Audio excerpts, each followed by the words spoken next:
Hi. Hey. Hello. It's Skycatlive. What's up, guys? It is Wednesday, 3:32 p.m., 4/01/2026. It's 70 degrees at my house, and it's a Wednesday, and it's 3:32 p.m., 70 degrees, 4:01 p.m., or sorry, 4:01/26. And I love you guys. Thank you so much. It's 3:32 p.m. I am trying to upload my videos over and over and over again. This is my third try. I've been trying to upload yesterday's videos over and over and over again as YouTube disconnects me from OBS over and over and over again, and eventually my entire internet connection. I believe the people that make YouTube should be physically hurt or detained or imprisoned for this, because it's like, imagine how many millions of people they dick over every single day with this. It's kind of insane. And so when you begin to understand that it is tortious negligence that these software developers get up to, I believe they should be tortured or suffer in jail, basically in jail. I think there should be some jail time for what they do. And this is an example of it. Now, so here we go.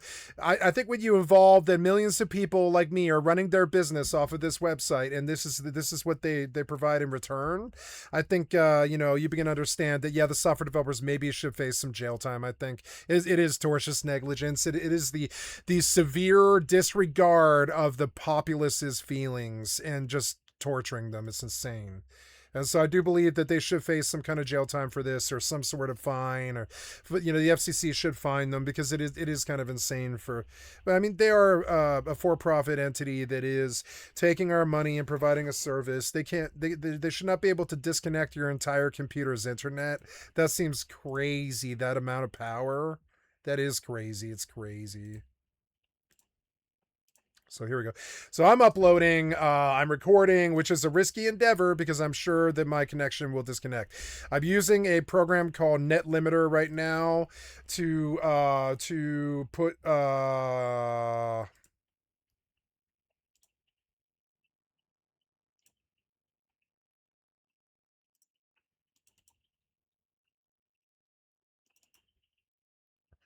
to limit the upload process to 10 megabytes so it doesn't crash me.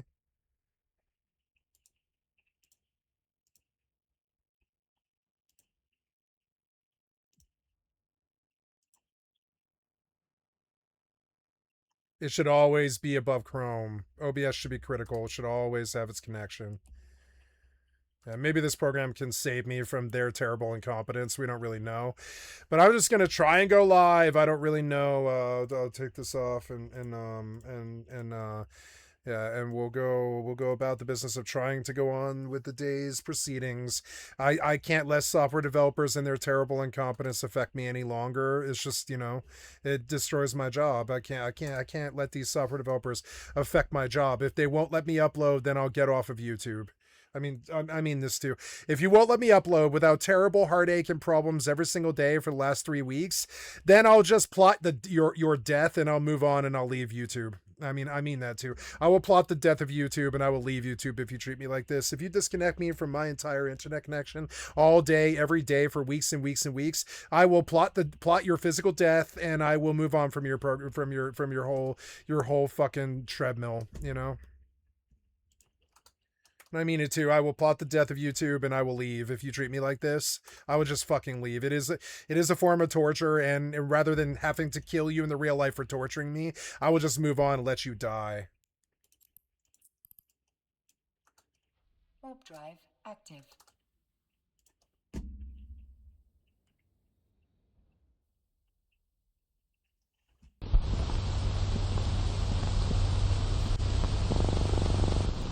I'm going to try and title these videos and go on about the business of doing my job despite the tortious software developer negligence and problems.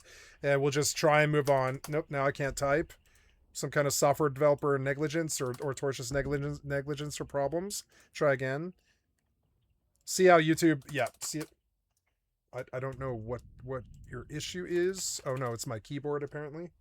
I don't know. Now I can't type with my keyboard. No, you're letting me alt tab. You're just not letting me type. Okay, I don't know what you're fucking doing. You stupid piece of shit. software developers and their fucking problems. Well, I mean, what can I do? I can't do anything about it. Just software developers and their fucking problems over and over and over and over and over again. All day long, software developers and their fucking problems. They're going to put me in the fucking madhouse. I can feel it. Like, I will end up losing it'll crack my sanity. Dealing with these software developers and their fucking incompetence and stealing all day. I can't really handle it, I'm a basket case. I'll end up in the fucking the mental health facility again. I really cannot handle software developers stealing like this all day, every day, with their terrible, tortious negligence and their fucking problems. I'd rather kill them. I'd rather stalk the land like Vampire Hunter D and just slay all these terrible demon software developers as they plague children, rape children, steal from the masses with their tortious negligence, and steal our time and destroy us with the algorithm. I'm just not going to do it. I'll go to war with them instead. Okay, so the connection has not dropped. Maybe after restarting this net limiter program can save me from the software developers. We'll see if software developers can save me from software developers. I don't believe they can.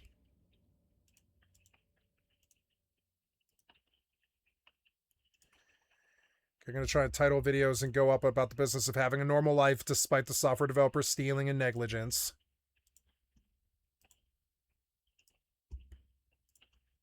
This is the third time I have titled videos today and the fourth time I've started my stream. No one else in the world is dealing with this. It's probably only me. It's some kind of thing that they're doing just to me. It's insane.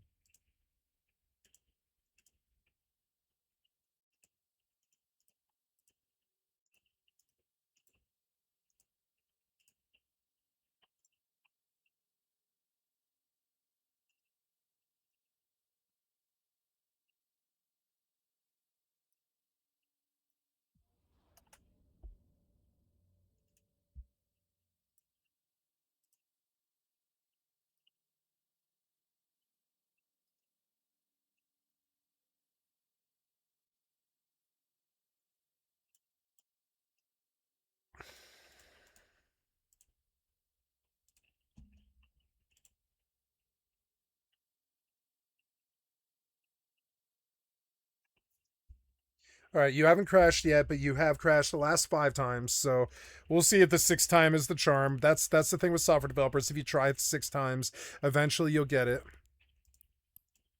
Warp drive active.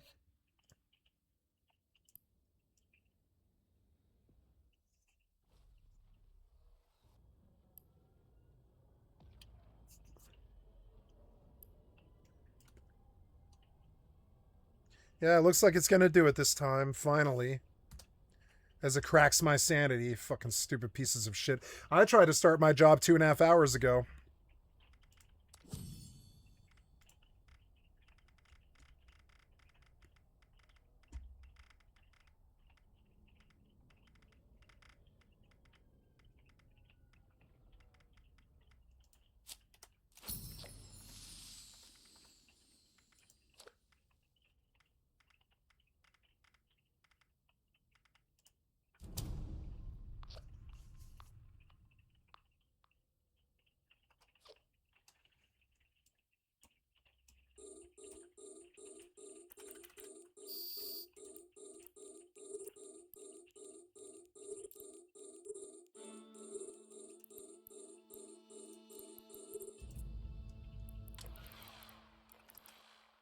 Finally, I'm back to work. After 3 hours of software developers fucking me in the ass, I'm back to work. Sorry, guys.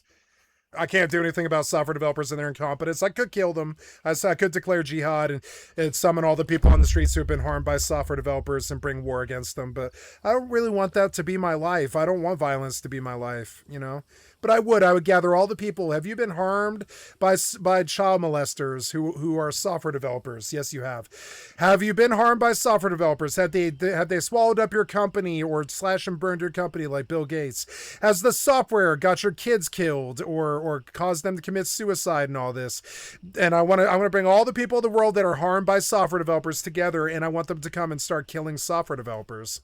I mean it too. That's how bad the fucking problems are that you cause me every day. I talk about like the way that Hitler would talk about extermination. You know, I want to wipe out the software developers. I've never understood hatred like that, but I do now. Software developers cause me so many fucking problems all day, every day, all the time that I would like to see a holocaust of software developers. Go ahead and ban me if you don't like it. I would like to see that. It is the truth. I would like to see about 1 million software developers die. You either have to start actually doing your jobs that you charge money for or whatever, or, you know, or... Shooting an invisible target is fun. Shooting at a red thing and missing is fun. Well, I nailed her down. She's not there anymore.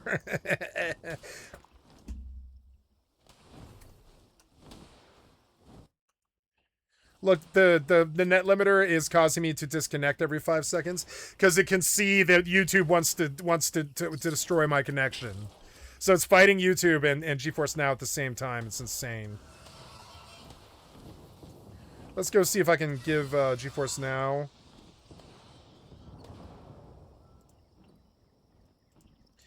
like a higher fucking bandwidth or whatever. Chrome lower.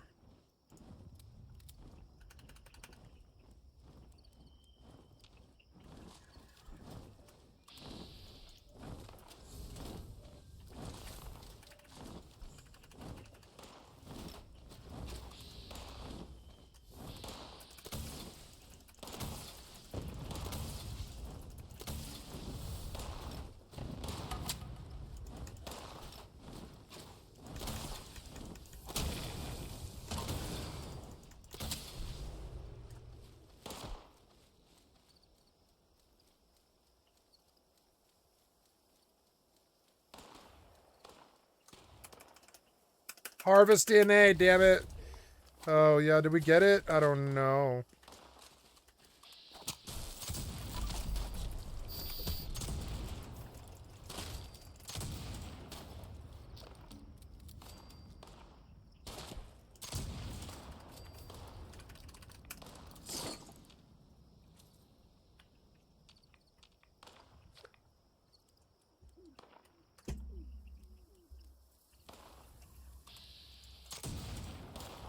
He was using that little thing for cover.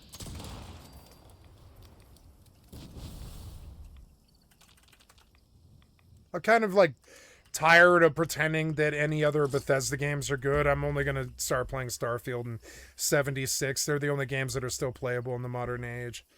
Even Skyrim, you constantly die from fall damage and shit like this as their terrible design from 20 years ago comes to bear.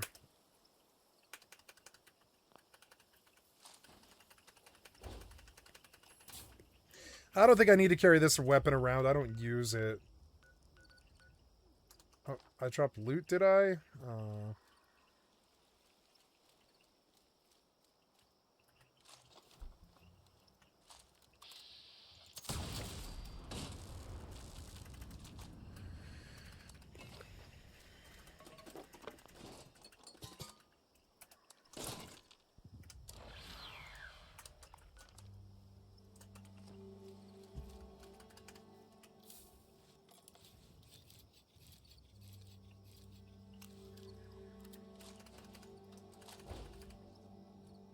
Yeah, that's just extra weight, the flamer.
Oh, wait, no, it's not looted.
Oh, I can't fit. Oh.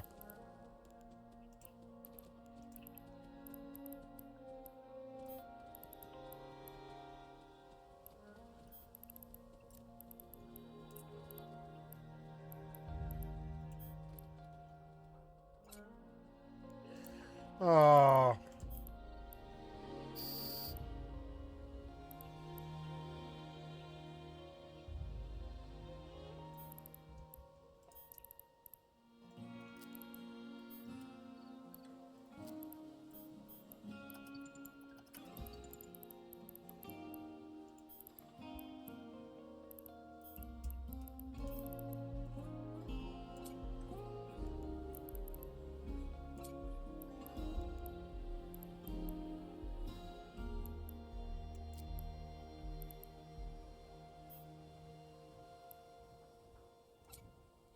$39. Oh, damn it. I have to come back here.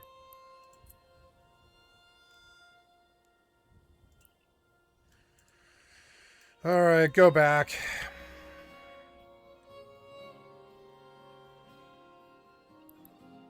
Fucking bad design. Why would you make this so that I can't carry it? It's fucking stupid. Oh, whatever. At least I'm done with the combat part of it.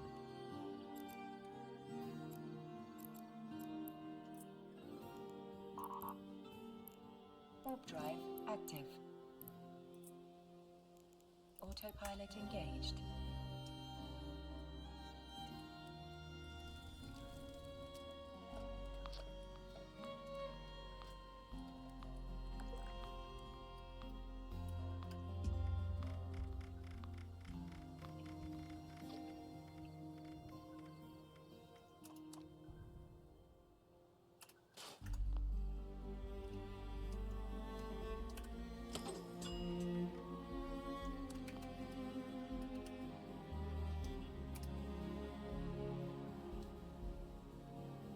At least I had a pen lying around that I could still use. This pen is 5 or 6 years old. Just still running.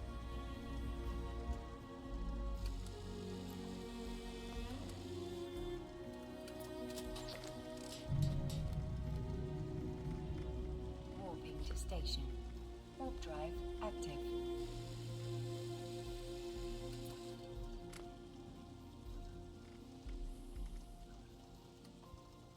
I'm out of Hisu.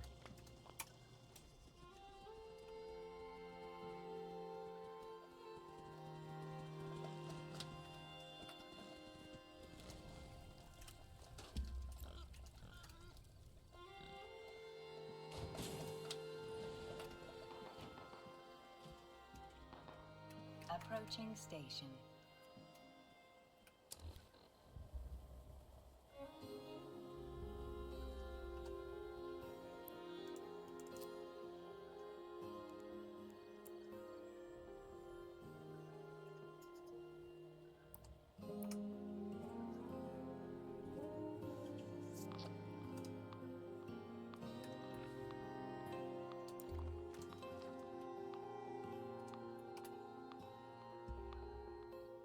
Docking permission requested. Docking request accepted. Docking permission requested. Autopilot disabled. Waypoint reached.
Are we disconnected? No.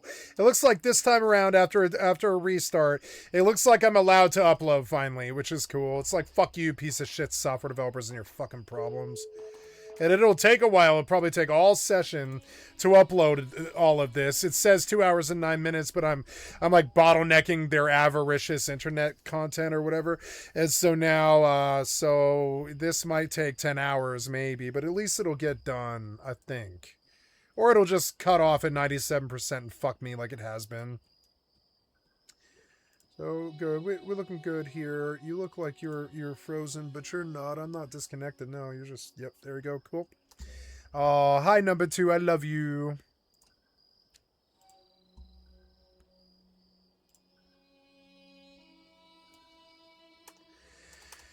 Okay, so here we go.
That resin on my hands, and it's so annoying. Can't seem to get it off.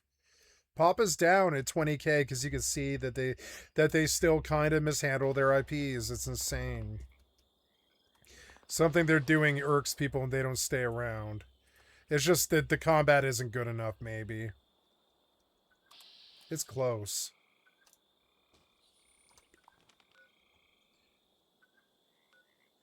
Kill a burning rad scorpion, craft ballistic ammo, collect a teddy bear, collect purified water. Oh, that's an easy low-hanging fruit one. I came here because I have to defend the... Everywhere I go, that sound is going off and it's driving me crazy.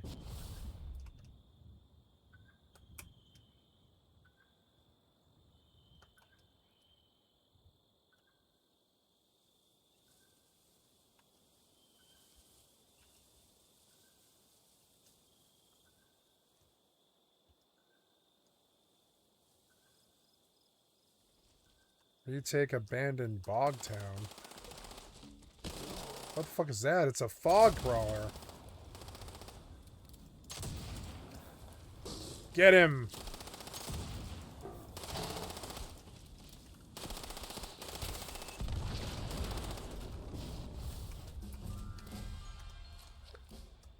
Nice. A lot of XP off those, I guess. What shot me?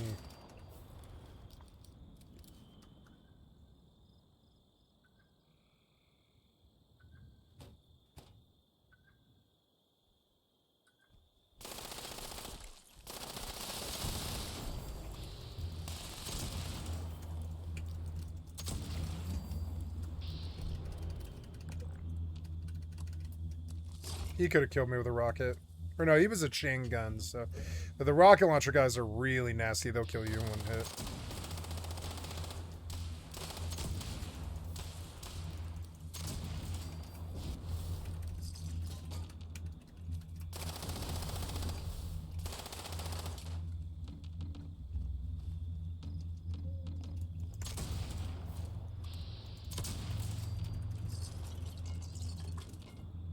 I love the sound of these guns being fired.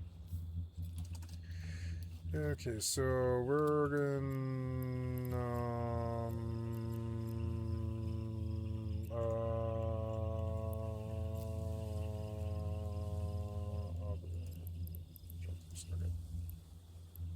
Warp drive active. Okay, Okay, gotta load mortal.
I think my spec's wrong.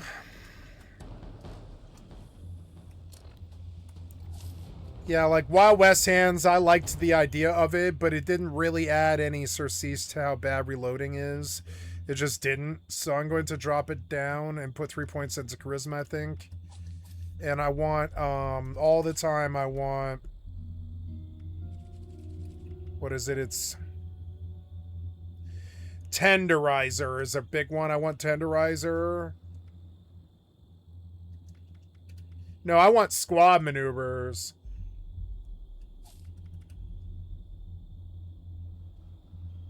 I don't think I need Serendipity either, and I like having luck, but I don't think I need Serendipity anymore either. I barely take any damage. I mean, it happens. I still use Serendipity.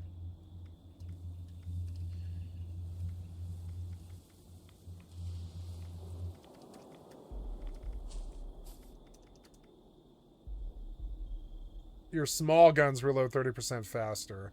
Ground Pounder isn't necessary. I want a whole point. I want to take Ground Pounder and Wild West Hands and put 6 points more into Charisma because there's a ton of stuff there that I think benefits me more. Your small guns. No, never mind. This is... Well, yeah, but are the pirate guns small guns? Let's ask the AI.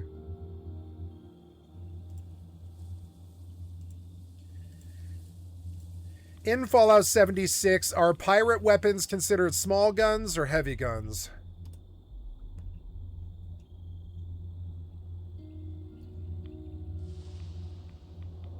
Oh, okay, so no, never mind. I am getting a good benefit from Ground Pounder.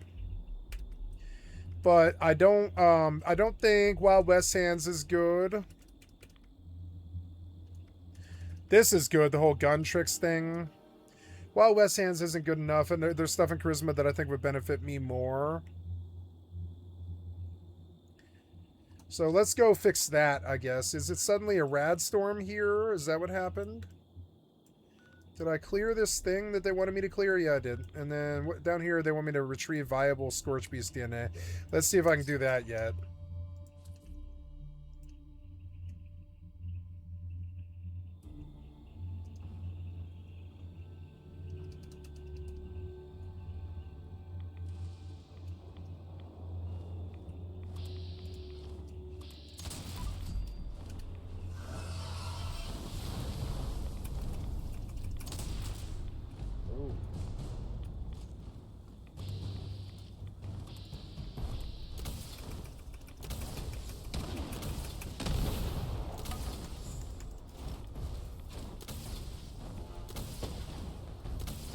This looks awesome.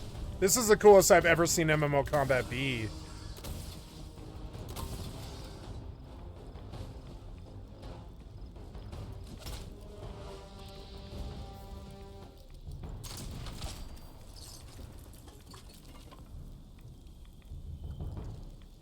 Am I armor encumbered here? No.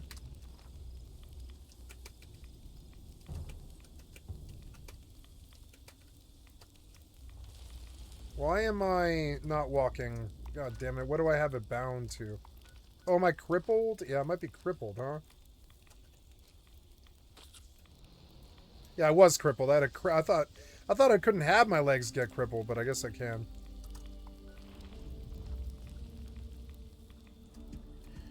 I don't remember where the body is. There it is.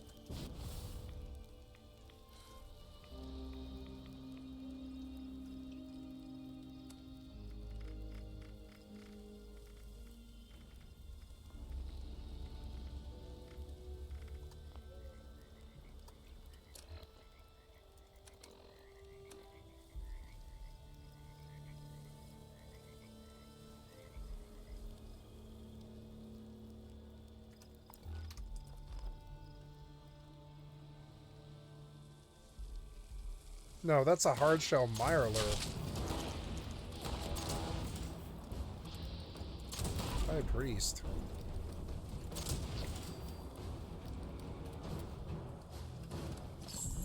Cultist High Priest pack.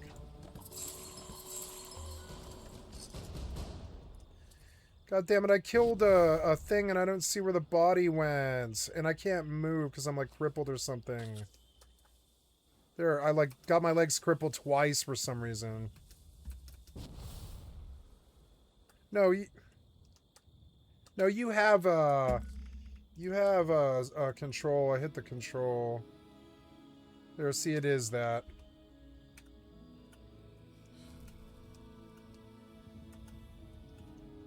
No, you have glitched or something and I can't run anymore.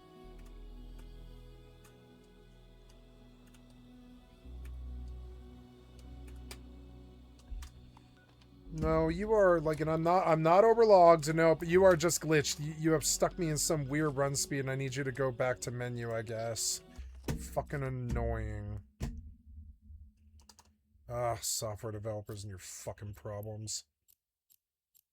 Speaking of which, have you DC'd me? Let's see. No, you have not DC'd me, which is good.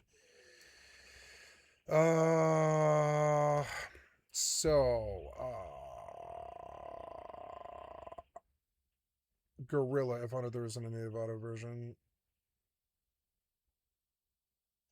Gunslinger, Rifleman, Perception, Heavy Gunner.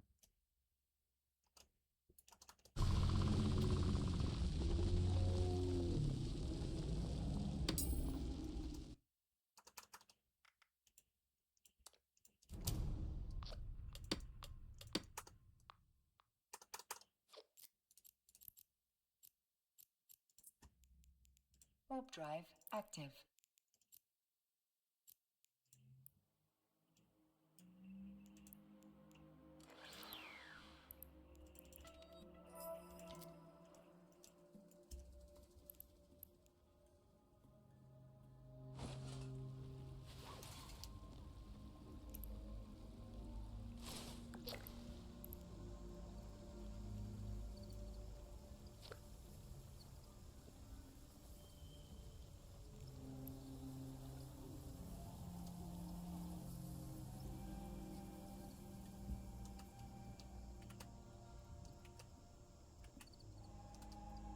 Oh, I had the wrong button bound is what it is.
I ran out of missile launcher ammo.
£10.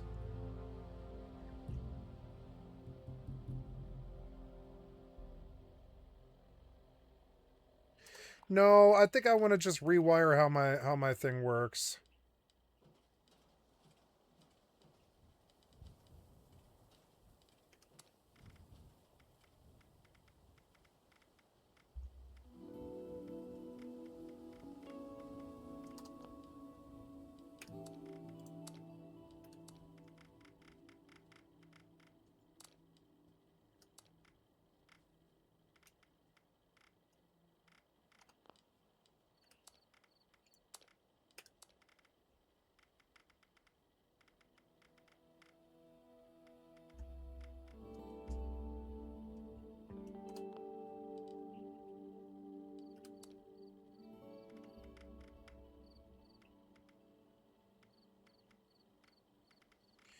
Fire punch is not showing on my bar. It's so annoying.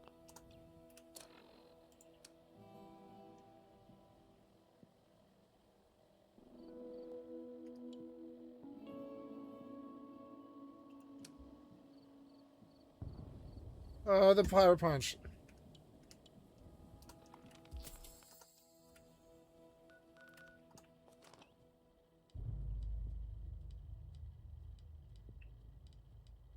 Oh no.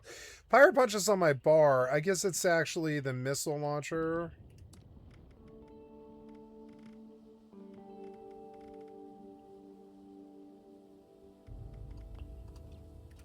Or no, what is it called? It's called...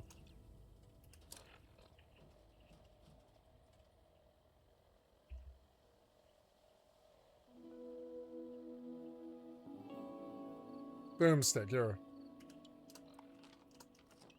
There, boomstick.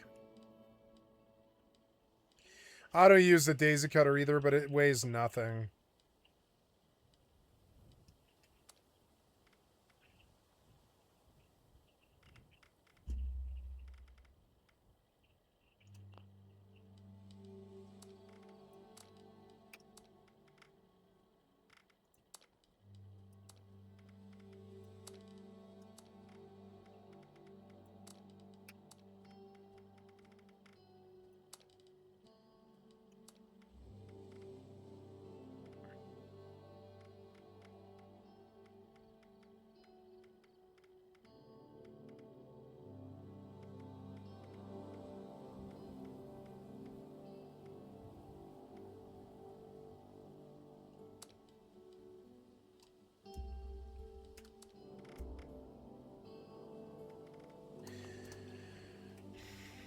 I think my spec's wrong. I'm gonna drop, oh, well, I have to sell a bunch of stuff.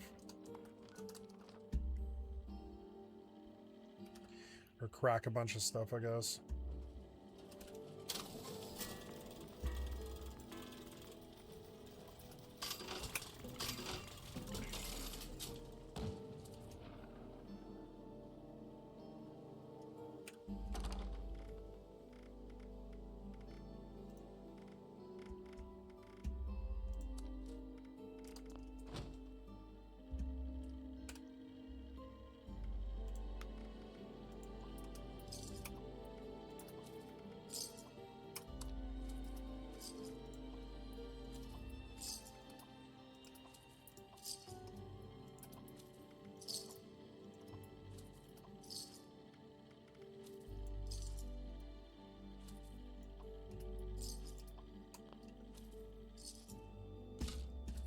Nice sunset, if that's what time it is.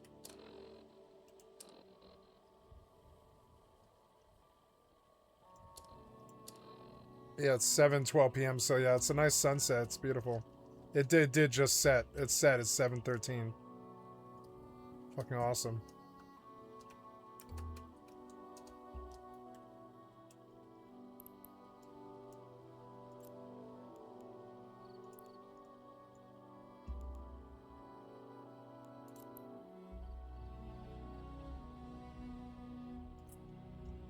Warp drive active.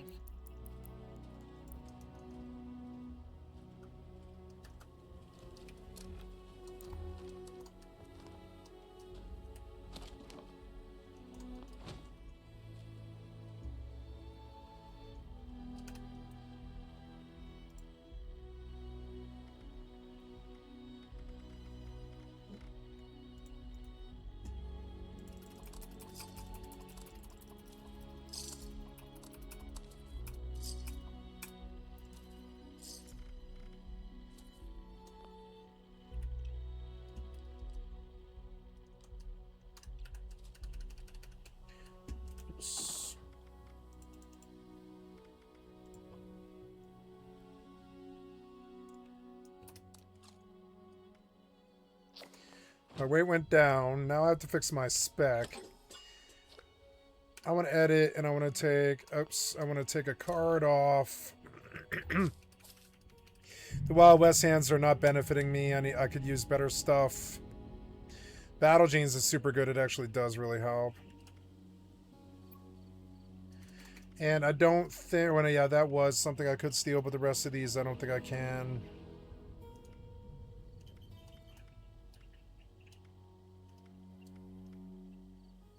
Yep, I'm going to borrow 3 points out of luck and stick them in charisma.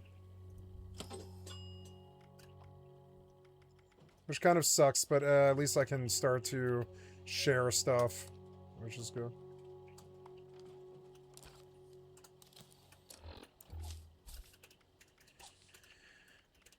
Okay, so I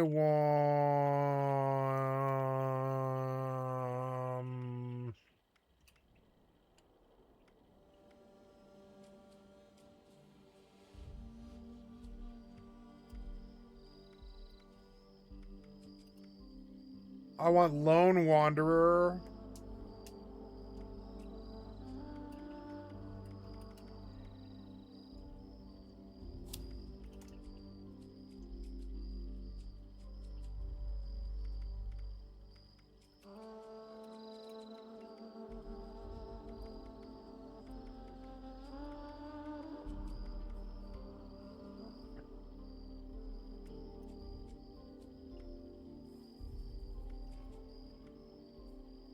I would not mind Suppressor or Tenderizer.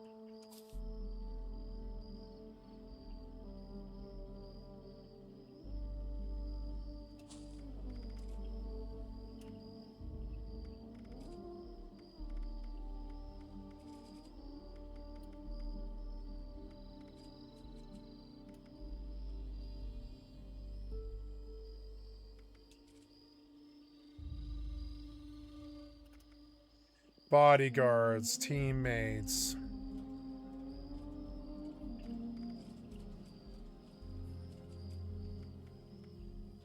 Moral support when on a team.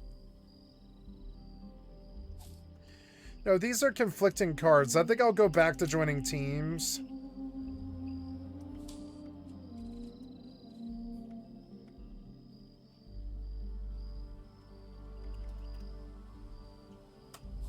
Tenderizer.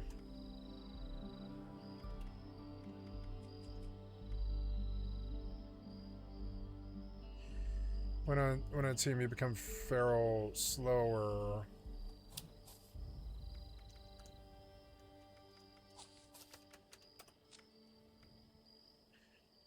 Brawling Chemist is no good.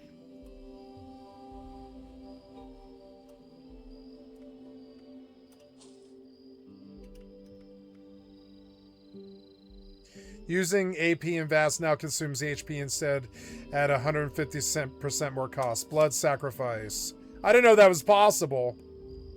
Nice.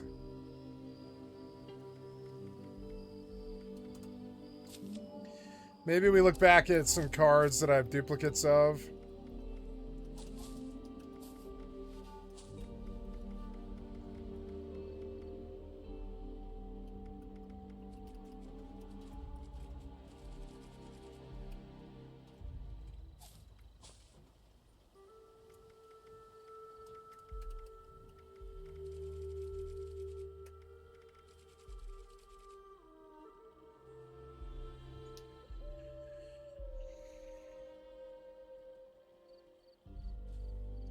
Oh my god, I've got 30 perk packs.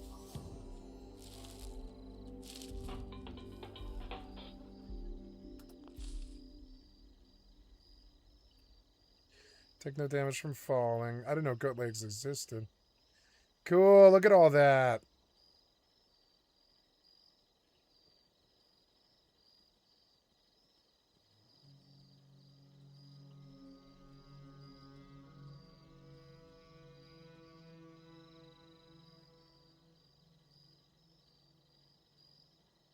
Rad Reaver might be pretty good.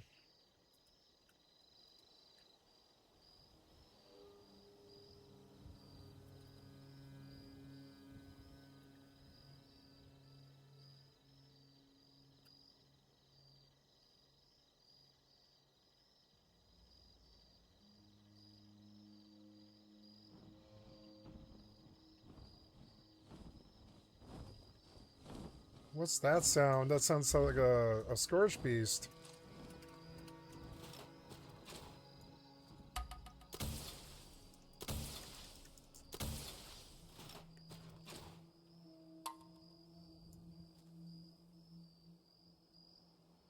They didn't get him. Oh my god, I wasted missiles.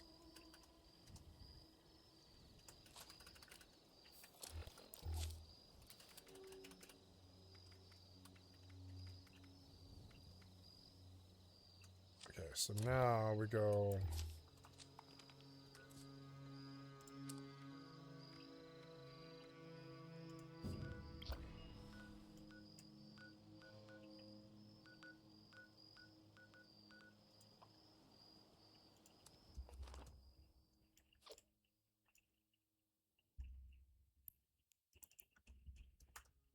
Warp drive active.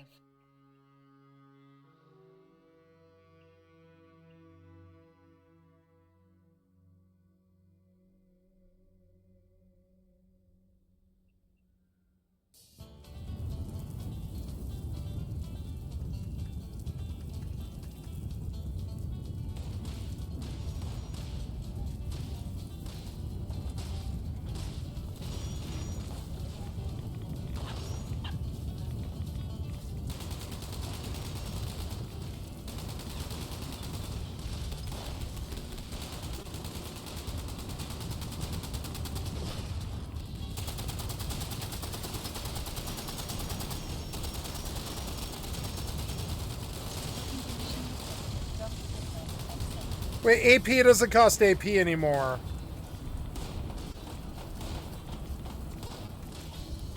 The hell was that? Somebody shot down a fucking plane.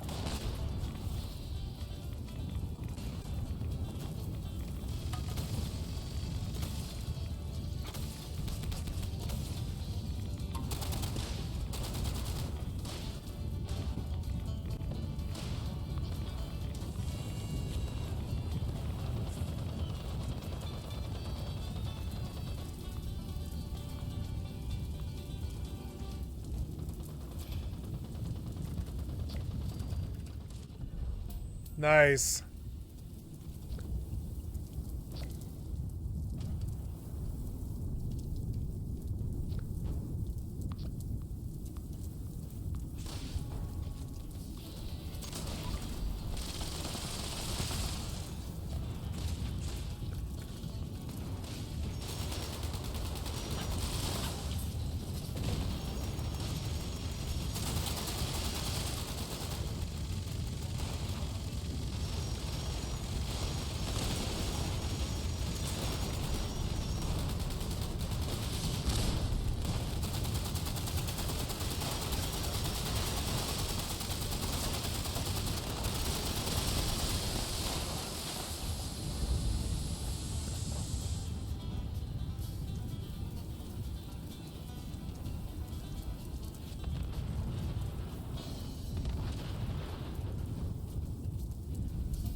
Hey, sissy, you come inside? It's kind of cold.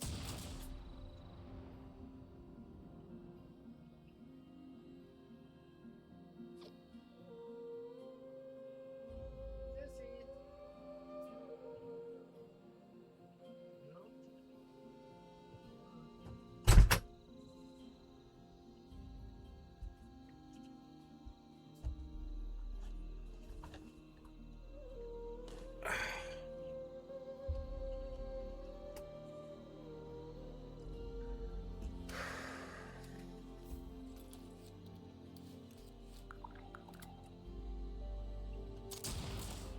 Why are we firing this? I didn't press the button.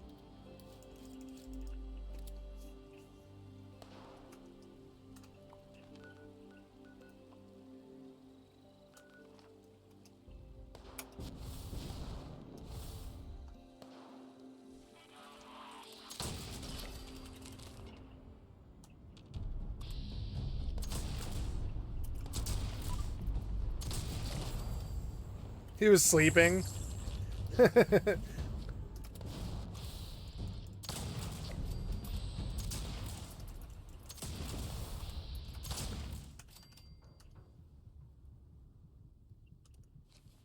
Something hurt me real bad.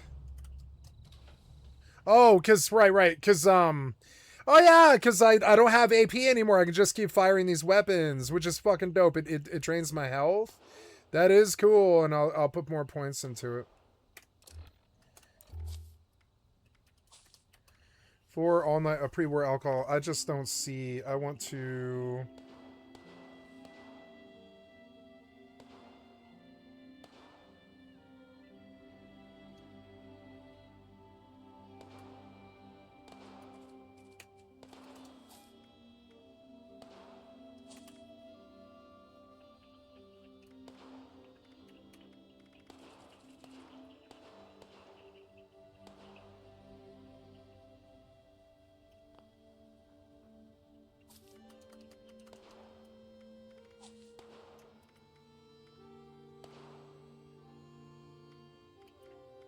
Oh, F to scrap, I see.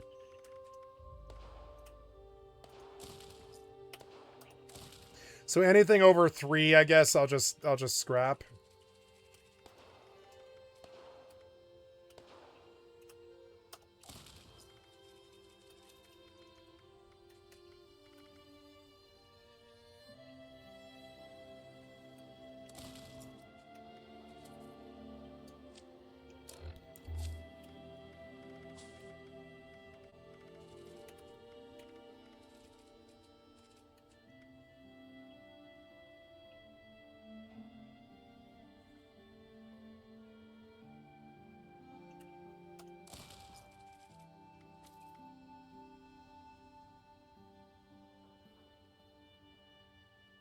Smart shot.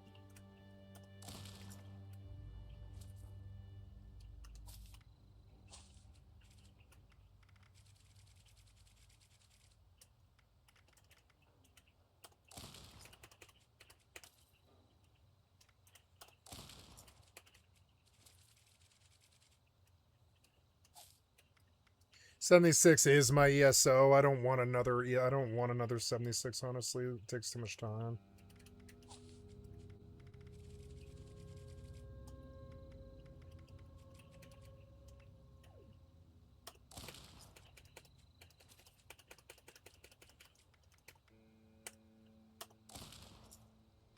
Maybe I can reach 100 if I keep doing this.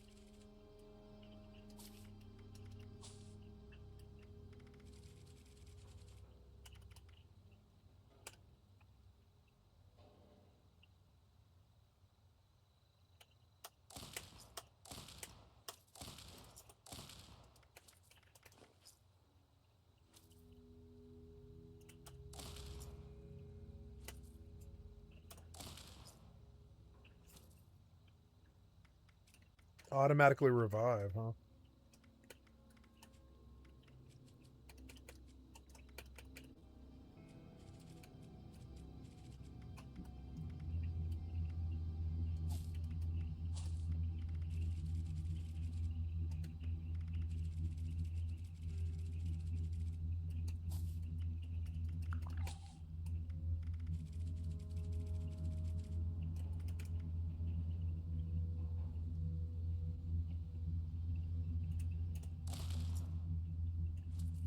Adrenaline would be good.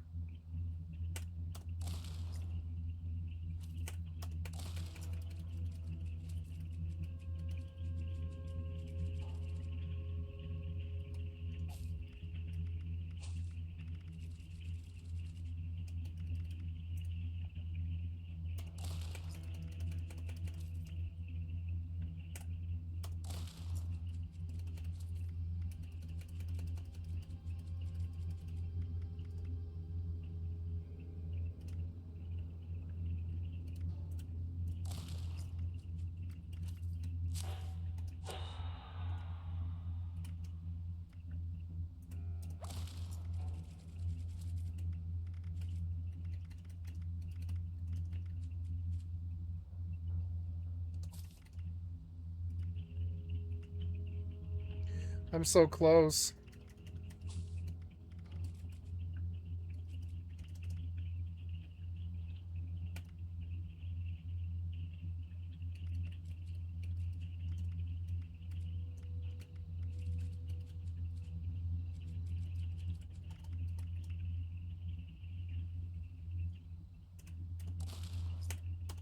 I just need 3 more cards.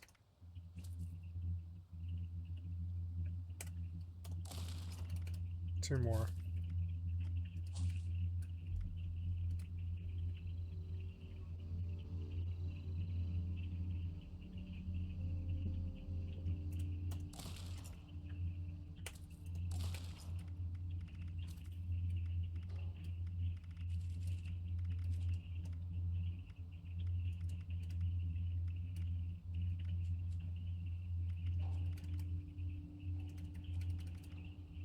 Hey, I got 200, so...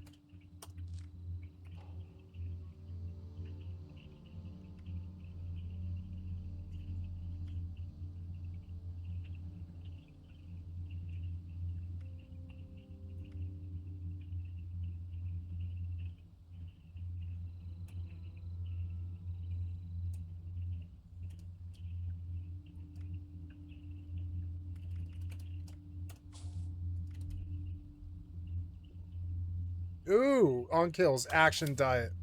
That's way better for what I'm doing.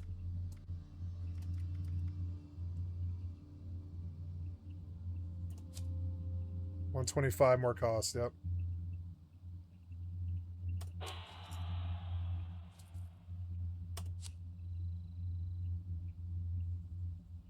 Oh my god, it's gonna cost 100 to go that high.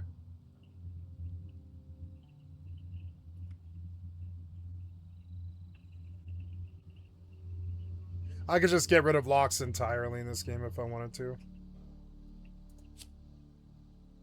We could do. Yeah.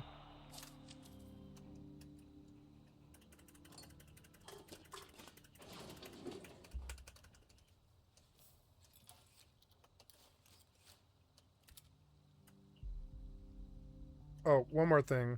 Oh, well.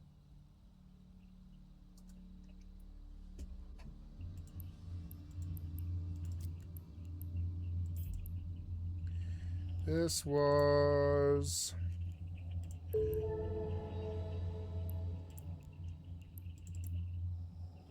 Good, I'm on my way to the last thing, which will sell later. In like 5 years, it'll sell for a lot more.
I think I'm done with 7 days for a little while.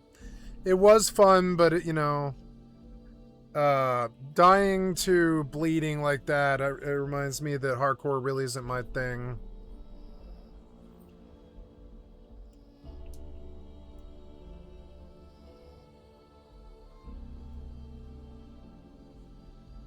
Trump's directed the Department of Homeland Security and the Social Security Administration to draw up a nationwide list of certified eligible voters. And then, using that list, the U.S. Postal... Wow, Nintendo's Pokemon patent got rejected, and that means that they're not going to have control over Pokemon, which is insane. Now Power World will do just fine. Service is barred from delivering mail ballots to anyone that the administration deems ineligible, or which Trump claims is necessary to prevent fraudulent voting by non-citizens, even though that there is no evidence they vote in any meaningful numbers. Or just last year, the Brookings Institution found that mail voting fraud occurred in only 0.000043% of cases, or about 4 per 10 million. Also, the DHS system for verifying citizenship that Trump wants to use, it's been criticized not only for privacy concerns, but also because it has been shown to contain unreliable data sets. But even after just a few states began using the system, it reportedly flagged hundreds of people as non-citizens who were actually citizens. And so you've got the Brennan Center for Justice saying our government's citizenship lists are incomplete and inaccurate. The United States Postal Service is overburdened and inadequate. This combines a car crash with a train wreck. And that's also without mentioning the dubious legality of all this, right? For one thing, the Constitution gives the states broad authority to run elections as they see. And even to the extent that the federal government can intervene, it generally requires an act of Congress, not just the president signing some decree. Also, in the mail-in ballots in particular, the Postal Service is run by a board of governors that's supposed to be independent from the president's direct control. And so as experts have pointed out, he's not meant to be able to tell it what mail it can and cannot deliver. Though with all that, Trump's been trying to erode the agency's independence for a while now, just like he's done for pretty much the entire executive branch, appointing loyalists to the board. And in fact, he's even proposed absorbing the service into the Commerce Department, whose Secretary Howard Lutnick was there when Trump signed the executive order. And then as for the states, you had Trump threatening to withhold federal funding from any of them that refused to comply with the order. In fact, Trump said that the DOJ will investigate and prosecute anyone engaged in or aiding and abetting the printing, production, shipment, or distribution of ballots to individuals who are not eligible to vote in a federal election. Now, of course, the minute this thing was signed, the legal objections came flying in, with several states pledging to sue, including Arizona's Secretary of State. This is how the majority of Arizonans vote. This is a system that was set up by Republicans and has kept them in a lot of power for a long time. It doesn't make any sense, especially when the courts have repeatedly told him, this is not in your purview, Mr. President. With him also adding elsewhere, it is just wrong-headed for a president of the United States to pretend like he can pick his own voters. That's just not how America works. But then from Trump's perspective, it's apparently equally bewildering that anyone would think he can't pick his own voters. I don't see how anybody can challenge it. You may find a rogue judge. You got a lot of rogue judges. Very bad people, very bad judges. Now, this isn't the first time that Trump's tried to control elections via executive order. He cited another one last year that's since been tied up in the courts, but he tried to limit mail ballots and require documentary proof of citizenship on the federal voter registration form. And in the meantime, he's also been trying to restrict who can become a citizen and even strip citizenship from certain people, which actually brings us to yet another Trump executive order that is now before the Supreme Court, the one that is seeking to overhaul birthright citizenship. Because for some 125 years, the courts have consistently agreed that the 14th Amendment, it grants citizenship to nearly everyone born on American soil, even if their parents aren't citizens. But then Trump came along and was like, no, that's stupid. With Trump arguing that the rules become outdated and is now being exploited by non-citizens running across the border right before they give birth. It had to do with the babies of slaves. It didn't have to do with the protection of multi-millionaires and billionaires wanting to have their children get an American citizenship. It is the craziest thing I've ever seen. And apparently he feels so strongly about this that today he actually attended the Supreme Court's hearing in this case, something that no sitting president has ever done. With Trump sitting right up in the front of the room alongside several cabinet members, including Pam Bondi and Howard Lutnick. And at least according to reports, the justices never acknowledged his presence, even though the man sitting across from them has repeatedly insulted them and questioned their legitimacy. You have the ones that were appointed by Barack Hussein Obama and Biden. I don't care how good your case is. You can have the greatest case ever. They're going to rule against you. They always do. And it's not supposed to be that way. They also are a, frankly, disgrace to our nation, those justices. They're very unpatriotic and disloyal to our Constitution. It's my opinion that the court has been swayed by foreign interests and a political movement that is far smaller than people would ever think. But with all that, according to reporters who were there and the audio that we've heard, the justices seem much more skeptical of Trump's lawyer's argument than they were of the other sides. And the stuff you have about unlawfully present, it's like Roman law sources you're going to. If somebody showed up here in 1868 and established domicile, that was perfectly fine without respect to anything, any immigration laws. There they were. And so why wouldn't we, even if we were to apply your own test, come to the conclusion that the fact that someone might be illegal is immaterial? I would first cite Wong Kim Ark on that point, because Wong Kim Ark says you're... Well, I'm not sure how much you want to rely on Wong Kim Ark. The position you're taking now is a revisionist one with respect to a substantial part of our history. Are you suggesting that when a baby is born, people have to have documents, present documents. Is this happening in the delivery room? So we bringing pregnant women in for depositions. Even some of the conservatives appeared unconvinced, with Clarence Thomas and Samuel Alito being really the only ones who seemed sympathetic to Trump's argument. Then when it was the other side's turn to defend themselves, Neil Gorsuch and Amy Coney Barrett grilled them as well, so it looks like they may be the swing votes here. But while it's going to be a little while before we know the outcome of that case, we also just saw Trump getting dealt two other incredibly significant legal losses. Right, first up, you had a federal judge ordering the president to stop construction on his prized White House ballroom until Congress approves its completion. The lawsuit in question there being brought by the National Trust for Historic Preservation, which is a nonprofit chartered by Congress to preserve historic buildings. And in their suit, the National Trust argued that Trump acted illegally when he tore down the East Wing and began building his ballroom without approval from Congress, with him instead using at least $350 million from around 24 massive companies in tech, cryptocurrency, and defense industries. Corporations that also just so happen to have a collective $275 billion in government contracts before the Trump administration, kind of just coincidentally. And with all that, in an absolutely scathing decision, you had U.S. District Judge Richard Leon, who notably was appointed by George W. Bush, agreeing with the National Trust, arguing that from the start, the administration had provided shifting and dubious accounts of what legal authority the president had to fund this project with private donations and zero input from Congress, claiming that Trump has failed to identify a law that allowed him to demolish the White House's East Wing without congressional approval, and ruling that Trump likely didn't have the authority to replace entire sections of the White House without Congress, and saying the President of the United States is the steward of the White House for future generations of first families. He is not, however, the owner, and then adding, no statute comes close to giving the president the authority he claims to have, with Leon going on to directly contradict Trump's claim that Congress had implicitly given him the power to make changes because it set aside several million dollars for the White House as part of a law that allowed alteration and improvement, with the judge noting there that the law in question only allows the president to spend an annual budget on the building's care, maintenance, repair, and specifically lists examples like air conditioning, heating, and lighting. And then beyond that, Leon also hit back at the administration's repeated claim that the project must go forward because of unspecified matters of national security that could imperil President Trump. Because while the administration has not elaborated on those claims, it's long been known that there are secure facilities for the president and staff under what used to be the East Wing before Trump demolished it. But in his ruling, Leon pointed out that Trump was literally the one who created a potential vulnerability in the first place, writing, "Please, while I take seriously the government's concerns regarding the safety and security of the White House grounds and the president himself,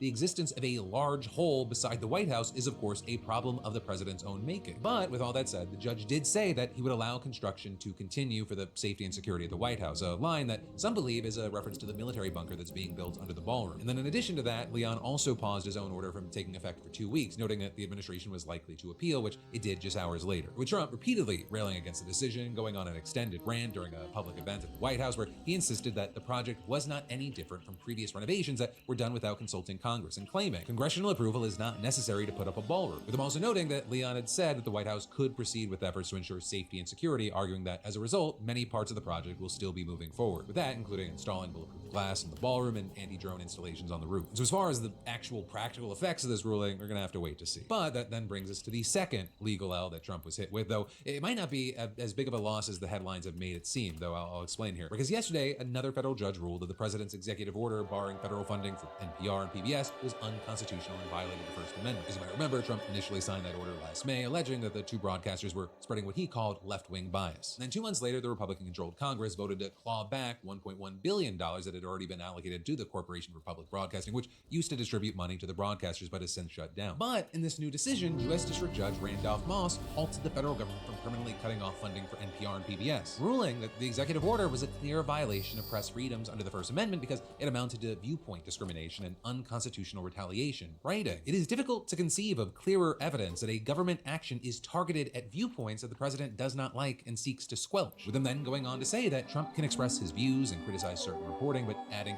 he may not, however, use his governmental power to direct federal agencies to exclude plaintiffs from receiving federal grants or other funding in retaliation for saying things he does not like. And as expected, you had the two public media broadcasters and their lawyers cheering the move on as a major victory for press freedoms. And there, while I'll say that is certainly true, it might not go as far as they had hoped, because the ruling, it doesn't override Congress, so there's no way to get back the $1.1 billion in funds that have already been revoked, nor does it say that Congress has to fund NPR and PBS in the years to come. But, and this is big, it does remove a major hurdle that a future Congress would have faced if it wanted to restore funding. Like, let's say if things go well in the midterms and Democrats take over, it is a very real possibility they could start funding the two entities again as soon as next year. And so, while even if in the immediate future it's not as big of a win as some had hoped, it's still, in some eyes, a nice middle finger to Trump and his efforts to undermine basic democratic principles. And you many saying that any win for press freedoms, it's a loss for Trump and authoritarianism, and it's important to celebrate small victories where we can, especially if it can lead to bigger ones down the road. And then there's more we've got to dive into in just a minute, but first let me thank a sponsor and say, if you're planning any trips abroad,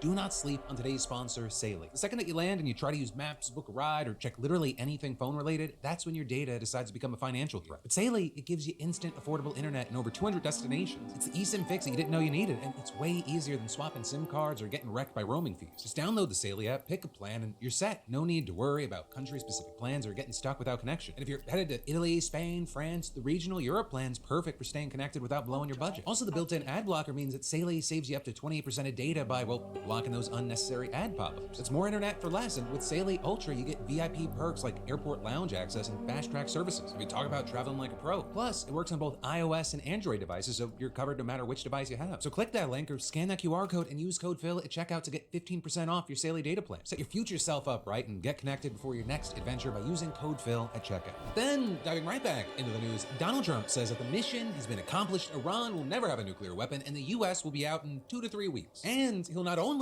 leave American allies to clean up his mess with the Strait of Hormuz, he may just abandon them altogether, saying that he is strongly consider pulling out of NATO, which actually is also why, in addition to being fucking idiots, join the text line at 813-213-4423, shoot me a text, and or you should subscribe to philipdefranco.com so we hit your inbox, because we'll be live streaming and covering Trump's address tonight at 9 p.m. Eastern. Might even have some guests along with us. All of this is gas prices are still at their highest point since 2022, though there you have Trump saying, it's okay because you're safe. $4, yeah, and we have a country that's not going to be throwing a nuclear weapon at us in 6 months. Of course, but Americans are feeling the effects in the interim of this and they're also feeling a lot safer. What is the plan to bring them back down? All I have to do is leave Iran, and we'll be doing that very soon, and they'll become tumbling down. Well, that's, less than a 20-second clip. There is a lot of bullshit that we have to wade through. And where we'll start is with him saying that Americans are safer, and he says that it's because the U.S. has achieved one of the primary objectives of this war, the elimination of Iran's ability to build a nuclear weapon. I had one goal.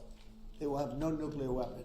And that goal has been attained. They will not have nuclear weapons. But of course, in reality, more than a dozen American lives have been lost, hundreds have been injured, and an American journalist has now been kidnapped in Iraq, possibly by members of an Iranian-backed militia. And regarding the threat of nuclear weapons, he may really only be pushing Iran and other nations to pursue them. Because going back to 2015, that's when the Obama administration negotiated a deal that led to Iran shipping about 97% of its nuclear stockpile out of the country. It left them with so little material that intelligence agencies figured that they'd need at least a year to make the fuel for a bomb and months or years to make the weapon itself. But then Trump pulled the United States out of that agreement in 2018, which he called one of the worst deals in history, while also claiming that Iran would now have a nuclear weapon had he not withdrawn from it. Except Iran, as far as we know, they were complying. And only then, once it no longer had any reason to, they started building up a stockpile of highly enriched uranium, which is believed to now be around 970 pounds, enough for 10 to 12 bombs, while the country's also hanging on to an even larger stash of medium enriched uranium. Now, all that said, it's not clear if Iran is currently able to access the material, and its enrichment capabilities, they've been significantly degraded, largely thanks to U.S. and Israeli strikes last June, for which, if you remember, Trump claimed then that they obliterated Iran's nuclear facilities, but then he also claimed just a few weeks ago that Iran had been within 1 month of being able to make a nuclear weapon before those strikes. Except, well, experts have said that Iran could have gotten bomb-grade fuel within a month. They say that it would have taken months and maybe more than a year for them to build a weapon, though that's not to say that there was actually any clear sign that they had any intention of doing so. And in any case, the Pentagon's own assessment said that the strikes only set back Iran's nuclear program 1 to 2 years. And so in the weeks leading up to Trump's current war, administration officials were actually talking up Iran's capabilities. So with Trump envoy Steve Witkoff, who, by the way, is also just like a fucking real estate developer, telling Fox News a week before the first strikes. They're probably a week away from having industrial grade bomb-making material. And then, after the war began, Trump claimed that Iran rejected every opportunity to renounce their nuclear ambitions and had attempted to rebuild their nuclear program. And that's even though, before the US and Israel attacked, most intelligence officials continued to report that there was little risk that Iran was about to have a bomb. And now, despite little evidence that the situation has fundamentally changed, with there being no evidence that the US or Israel have removed or destroyed Iran's stockpile of highly enriched uranium, Trump's changed his tune. And so you have people like Secretary of State Marco Rubio making the case that it's enough to go after Iran's conventional weapons, or with him outlining what he said were the clear objectives of the operation, including destroying Iran's air force, navy, and factories, and severely diminishing its missile launching capability, and saying, all of this so that they can never hide behind it to acquire a nuclear weapon. And ultimately, of course, Rubio he does have a point. It is undoubtedly harder for Iran to develop a nuclear weapon now than before the war. But while its ability may be degraded, its incentive to make one, it might be much higher now. And other governments, they also may be wondering the same thing now. Or with some experts arguing that Trump's willingness to attack adversaries is threatening to push the world into a new nuclear age. Right? The way that the United States and Trump work with non-nuclear nations compared to Russia or North Korea,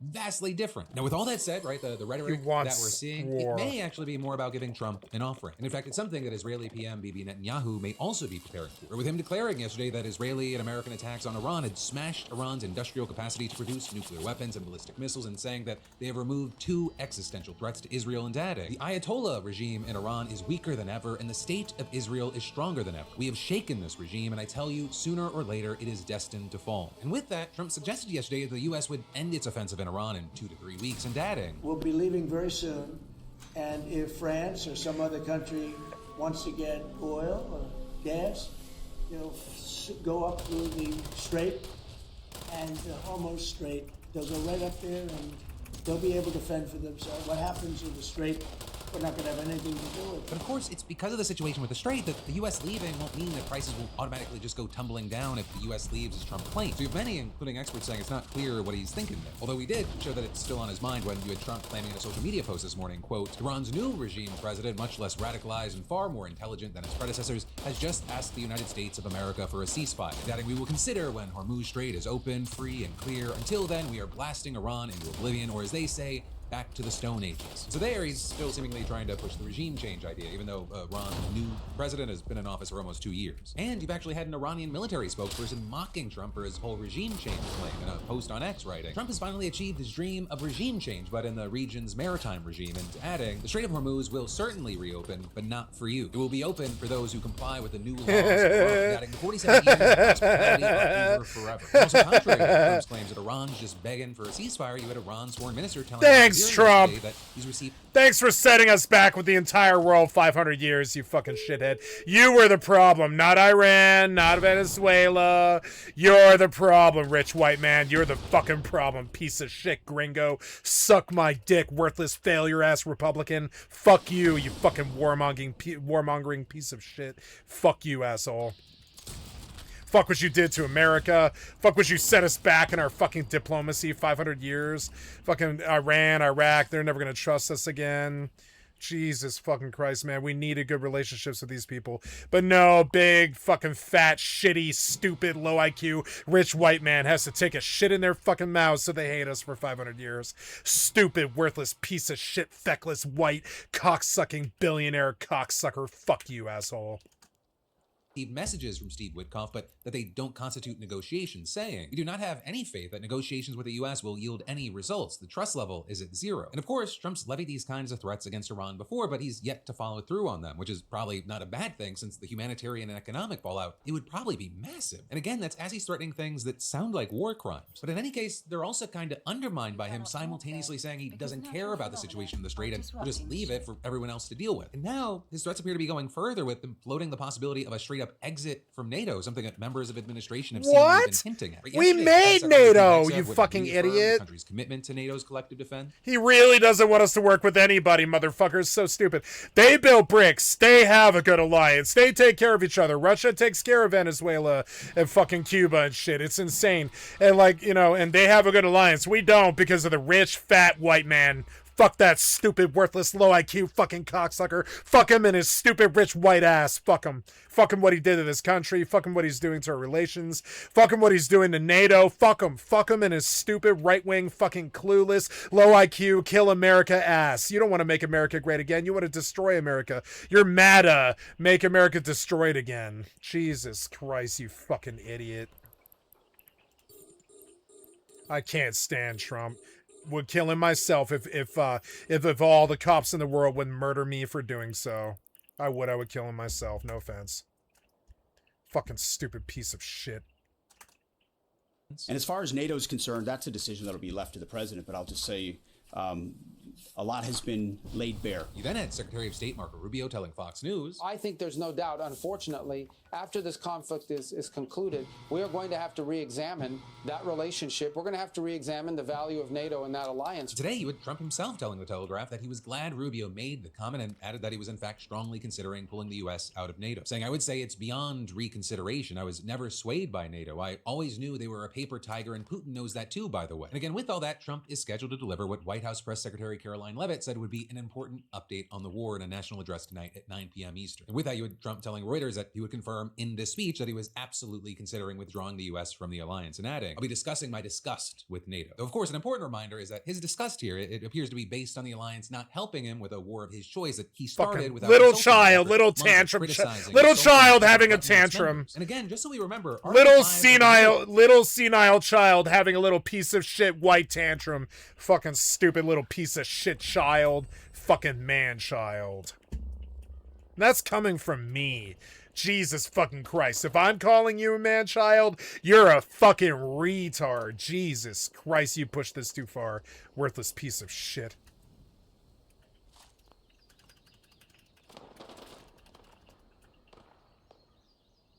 Treaty, the one that says an attack on one is an attack on all, it's only been invoked one time by the United States after 9/11, and more than 1,100 non-US troops were killed in the subsequent war in Afghanistan. Now, with all that said, if rules or anything matter, any decision to withdraw the US from NATO, it would technically require approval from Congress, which in 2023 actually passed a law preventing the President of the United States from suspending, terminating, denouncing, or withdrawing the US from NATO without its involvement. And actually, funny enough, Marco Rubio, he co-sponsored the legislation, and he argued that any decision to leave the alliance should be rigorously debated and considered by the US Congress with the input of the American people. So there are obstacles that make a formal withdrawal unlikely, but a lot of damage has already been done, and who knows how this is going to play out. But that, my friends, you beautiful bastards, is the end of today's show. But remember, one, you should definitely go to philipdefranco.com, subscribe, and follow there. Get solo breakdowns, extra breakdowns, even ad-free Philip DeFranco shows if you want to go that way. And/or you should definitely check out today's brand new episode of Crashing Out with myself and Alex Perlman. It's a great listen, and/or it'll be cathartic for you. But no matter what you do, let me just say thank you for watching. I love yo faces, and I'll see you right back here tomorrow. A lion would never drink and drive, but a tiger would. He flipped a car again. Tiger Woods, he is engaged to Vanessa Trump. They kill people, and then they turn it into a meme. Drewski got the Vanessa Trump, but a tiger would. And I'll see you right back here tomorrow. A lion would never drink and drive, but a tiger would. He flipped a car again. Tiger would. A lion would never drink a tiger, but a tiger would.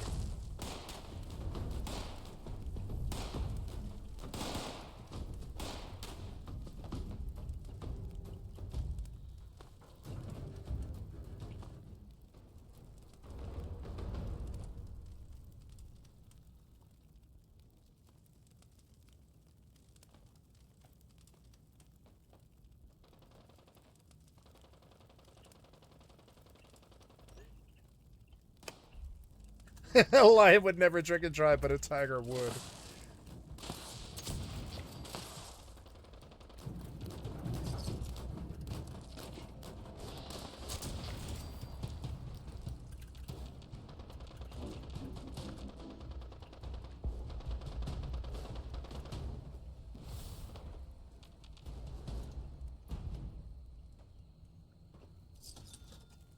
Nice, 450. Ooh, someone's buying plans. The Atlanta Thrasher. Go, Atlanta Thrasher. Spend lots of money. Yeah. Buy lots of money. Buy lots of money. God, I'm greedy for internet money.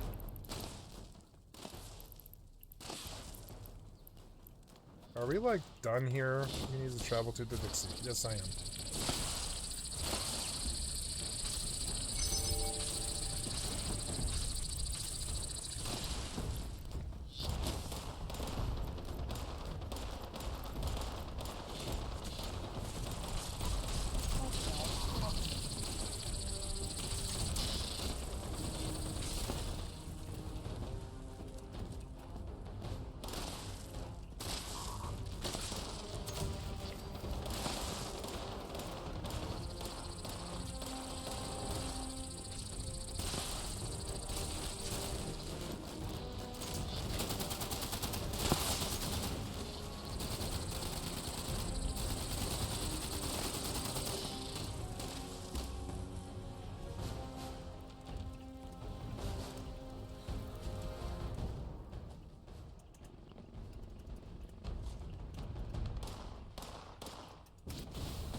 Skycatlive active.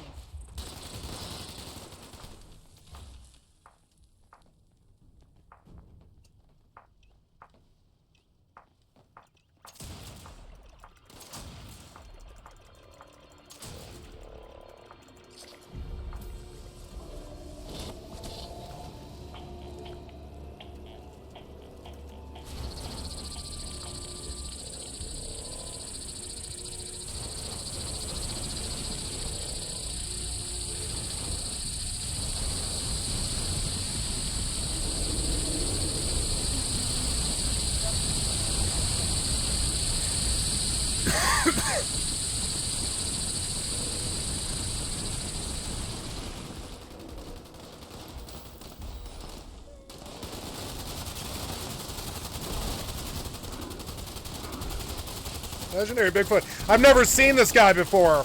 I've been playing this game for 5 years and I've never seen this guy. How's that possible?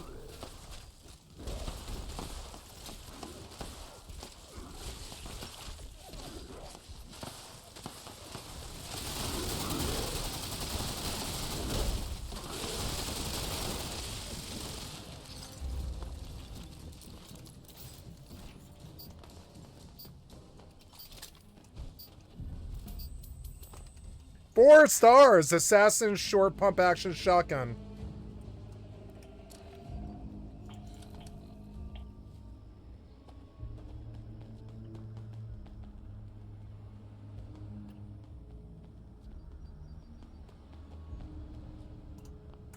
Let's go sell that.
Raw hide lore.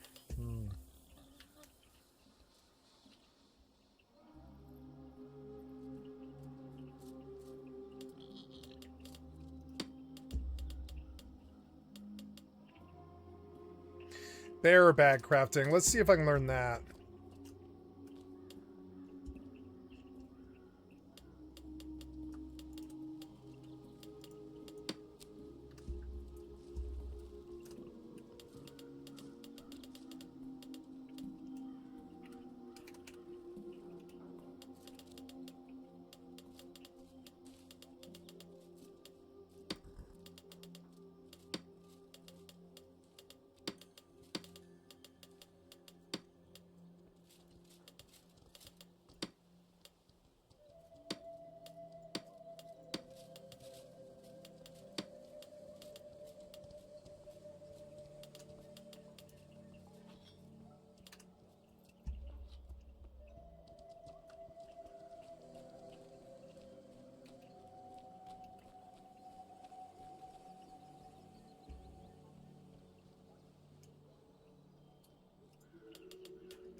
I'm gonna go find my cat.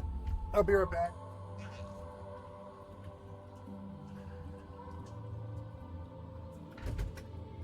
Sissy, you come inside?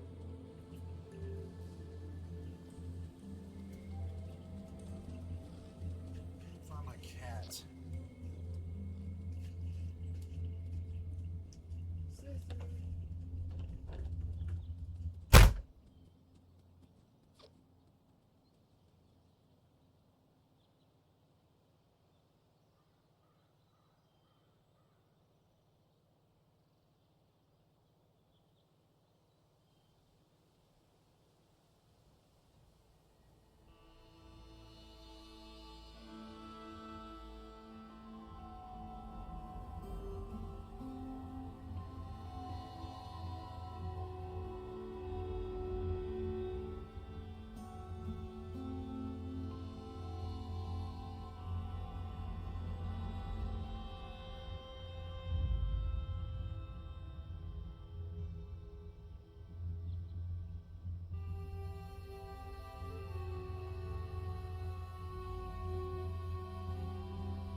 room where it's warm, sissy. Come on.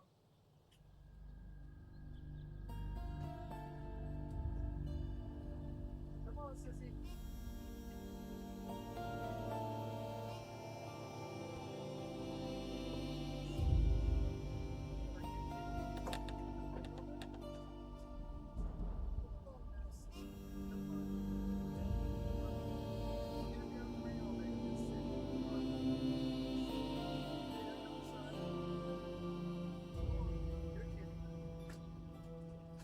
See, it's warm. See, kitty? Yeah? Yeah, I don't want you out in the rain. You're gonna get sick, and then I'll have to pay vet bills. I don't want to pay vet bills. You know? You already get sick enough with your urinary tract infection. I can't be getting you sick with a cold and have to get you antibiotics and stuff. Here, let's, here, come here, kitty. Come here, kitty. I'm gonna wipe you off. Come here. Good kitty. Here, bring it up. I'll rub you off dry.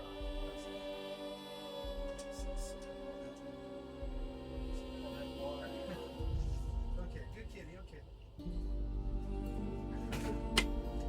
I don't want you catching a cold, kitty. I'll be the one who has to pay the vet bills. You know, I don't care if you want to be out there or not. I don't want to pay the vet bills, so.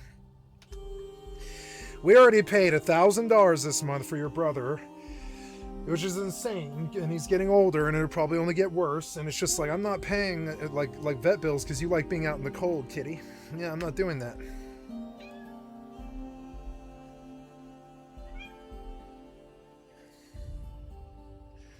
Okay, kitty.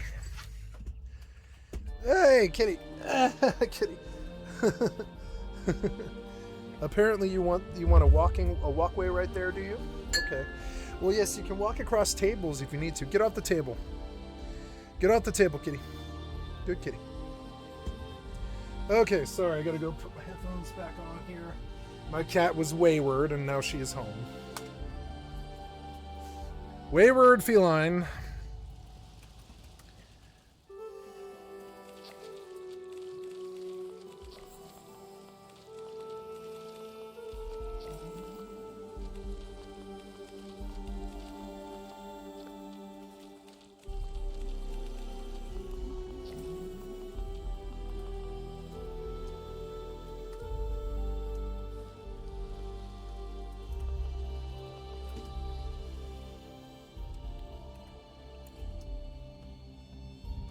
I got rain on my glasses.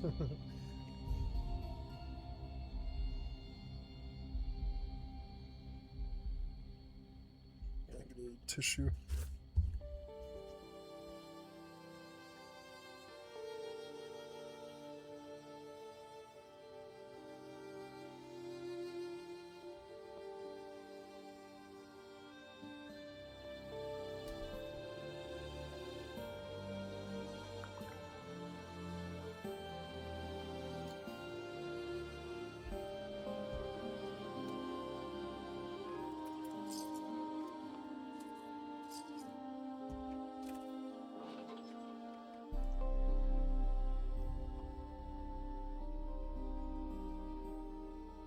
No, I'll take 100 caps for this.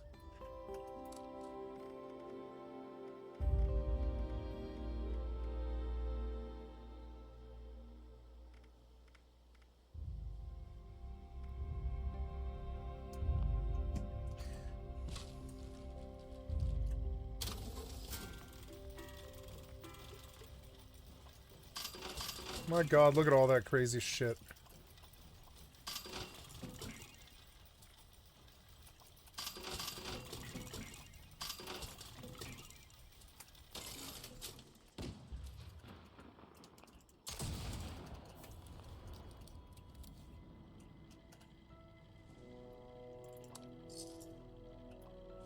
Ballistic fiber scrap.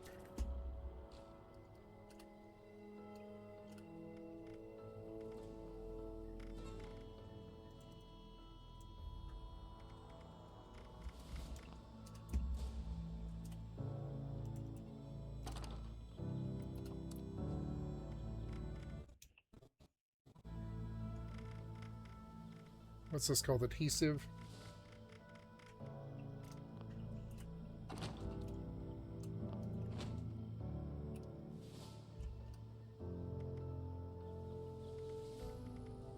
Well, I think I sold the digested goo, which is stupid. Oh well.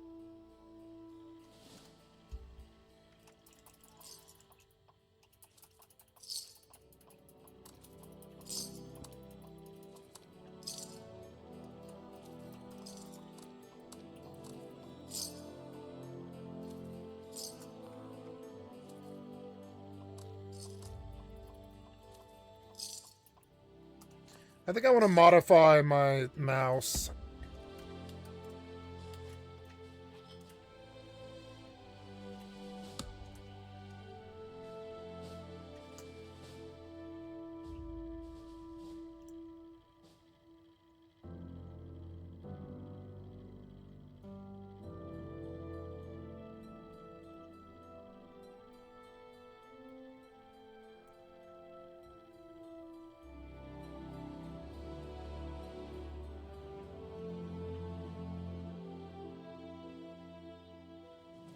Oh no, I can't do enter because it'll screw up. Enter always screws up, which is so annoying.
Woods, he is.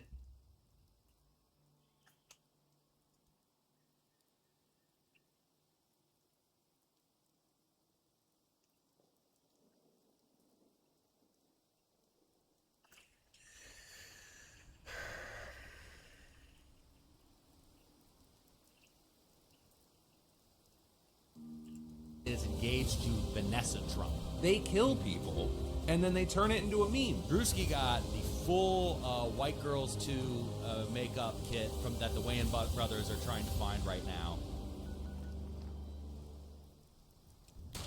The United States Patent and Trademark Office has revised and rejected the patent previously granted to Nintendo that covers Pokemon-style combat. Welcome to Inside Games Daily, the only gaming news show brave enough. You mean to welcome RPGs? action taken by the US You mean every federal RPG government ever made? for once. Which makes me feel bad, Bruce. I got this like gnawing feeling in the pit of my stomach. There's some monkey's paw trade-off here, or it's April 1st, who knows, but I'm sure we had to sacrifice some kind of basic human right to get this particular patent revoked, but hey, we'll take the wins where we can get them. Jeez, I hope not. Games Fray reports all the details of the office action issued by the U.S. Patent and Trademark Office last week, which rejects all claims of U.S. patent number 12,403,397 as obvious. Quote. Yeah, I like that. It's an interesting term. I've learned way more about patents because of all this, but specifically, this is Nintendo's patent on summoning a sub-character and letting it fight in one of two modes, so yeah, very Pal World adjacent, and also we see it a lot in Pokopia, where if you summon a character on another character, they'll fight. That's one of the two modes. The other one is just kind of walking around and exploring. It's all over those games. Yeah, and lots of other games too. And if you haven't been following this story, that probably makes no sense. So let's speed run the context behind this move. We've been reporting on this now for what, 2 years, Lawrence? Yeah, these things take a while, but weirdly, this is the first positive turn I think we've seen in this story. Nintendo sued Pal World developer Pocket Pair in Tokyo District Court all the way back in late 2024, claiming that game had infringed on multiple patents held by Nintendo in Japan. So that lawsuit's actually still ongoing, but seemingly forced Pocket Pair to alter and remove features from Pal World back in 2025. Yeah, but Pal World's still going, so good for them. This also prompted Nintendo to file for multiple patents in the United States throughout 2025. They kind of just went on a tear, snapping up everything they could get. And while they have yet to sue anyone in U.S. court, they were granted a wide array of patents that would seemingly empower them to do so, and that's really scary. Everyone seems surprised at the Patent Office's readiness to grant such broad patents, given the ubiquity of those mechanics in active games on the market right now, and also games that have existed for 40 years. Absolutely, yeah, and that's something we kind of talked about back when they did it, is that the U.S. Patent Office are maybe not the best equipped to examine currently existing art. They really only look at submitted cases of previously existing art, and they were pretty narrow in the case of these patents. Yeah, so here's the good news. One of the patents Nintendo managed to nab just got reviewed and rejected. That's fantastic. Yeah, weird common sense, especially when it comes to something relating to technology or video games. So as Game Fray reports here, US PTO Director John Squires ordered an ex-parte re-examination of this patent in late 2025 to review whether the patent should have been granted in the first place. Japanese patent attorney Ryo Arashida described the re-examination as, quote, extremely rare at the time, saying that it only happens in situations where, quote, serious misexamination is suspected, or when the, quote, patent could have a significant impact on the market. Yeah, I tend to think that second one is the case here, because yes, if Nintendo actually could have this patent and sue whoever they wanted, that could have a significant impact on the market, but we'll... Where is it here? It's like...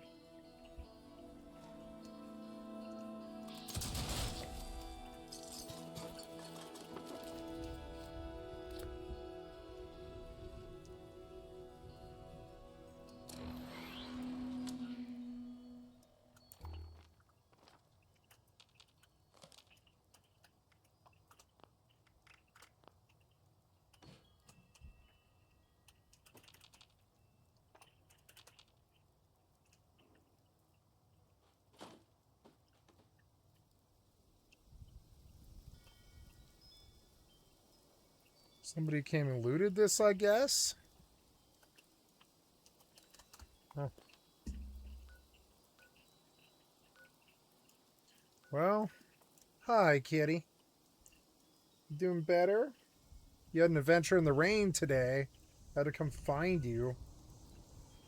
Where'd you go, kitty? My girl, don't you lie to me. Tell me, where did you sleep last night?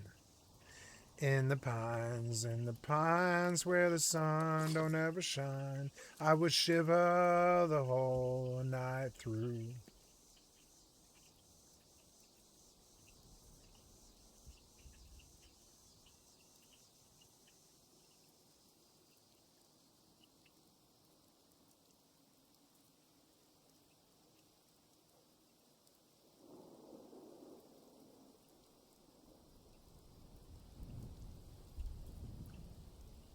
My lovely kitty. So, what else? Kill a corrosive stingwing, kill a burning rad scorpion, craft ballistic ammo.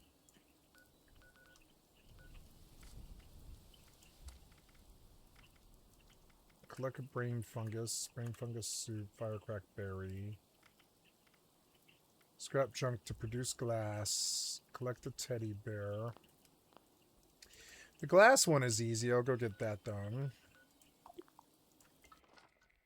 We'll talk about that in a minute.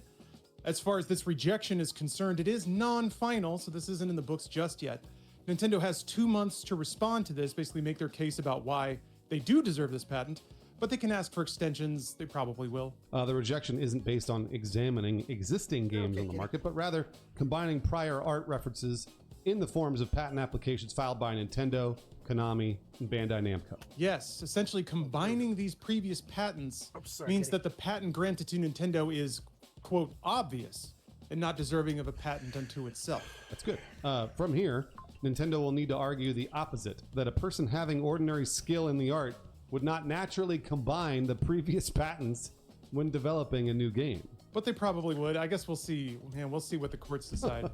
Or the patent office is not really going to courts yet.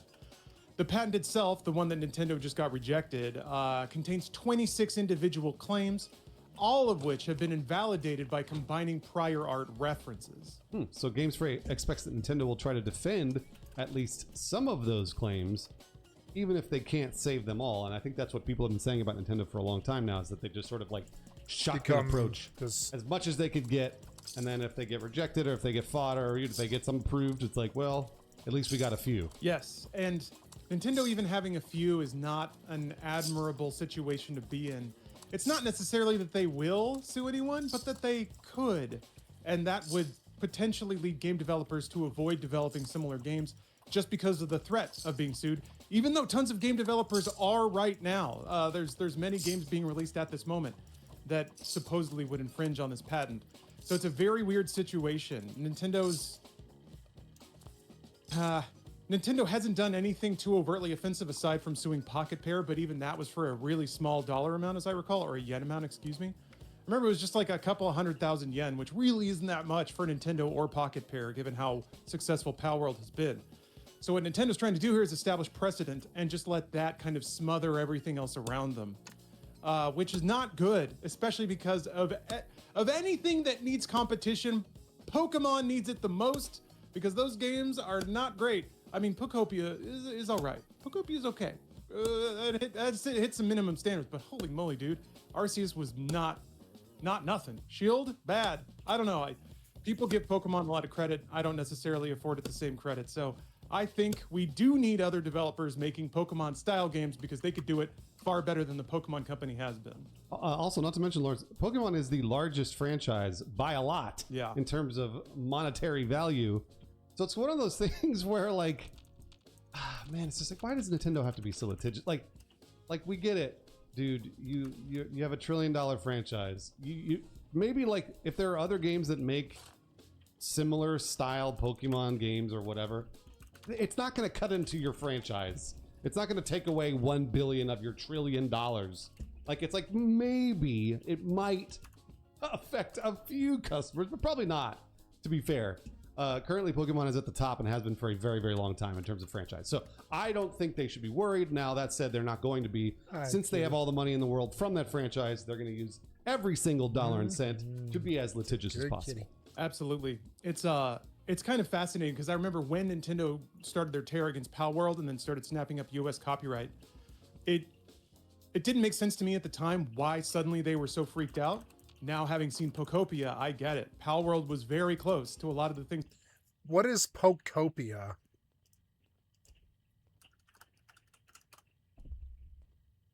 Pokemon Pokopia is a cozy life simulation spin-off game released in March 26th for the Nintendo Switch 2, where players control a Ditto to rebuild the desolate world. It combines sandbox crafting and agriculture with Pokemon befriending, featuring gameplay similar to Animal Crossing and Dragon Quest Builders.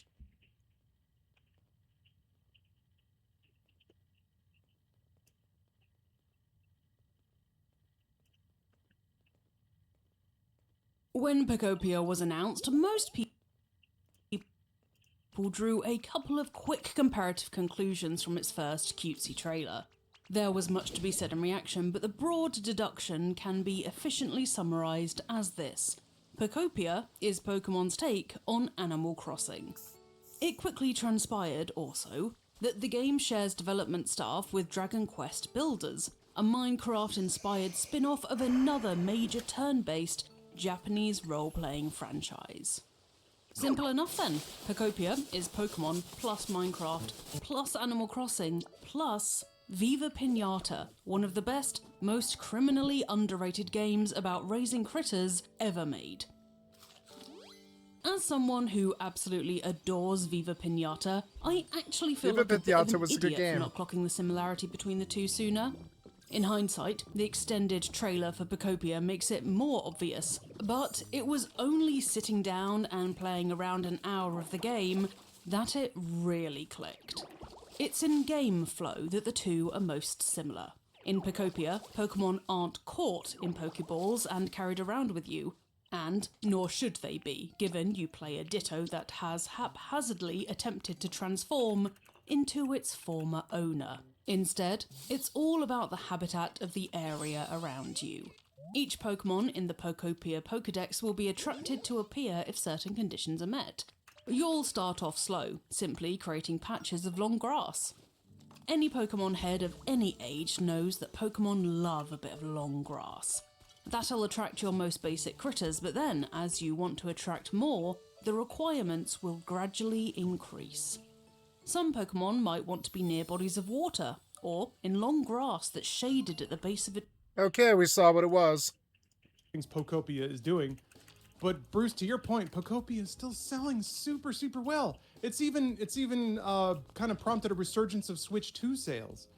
So it's frustrating to see Nintendo go on the offensive when they don't need to, especially given that Pokemon games could stand, like I had ranted about, could stand to have a little rejuvenating competition.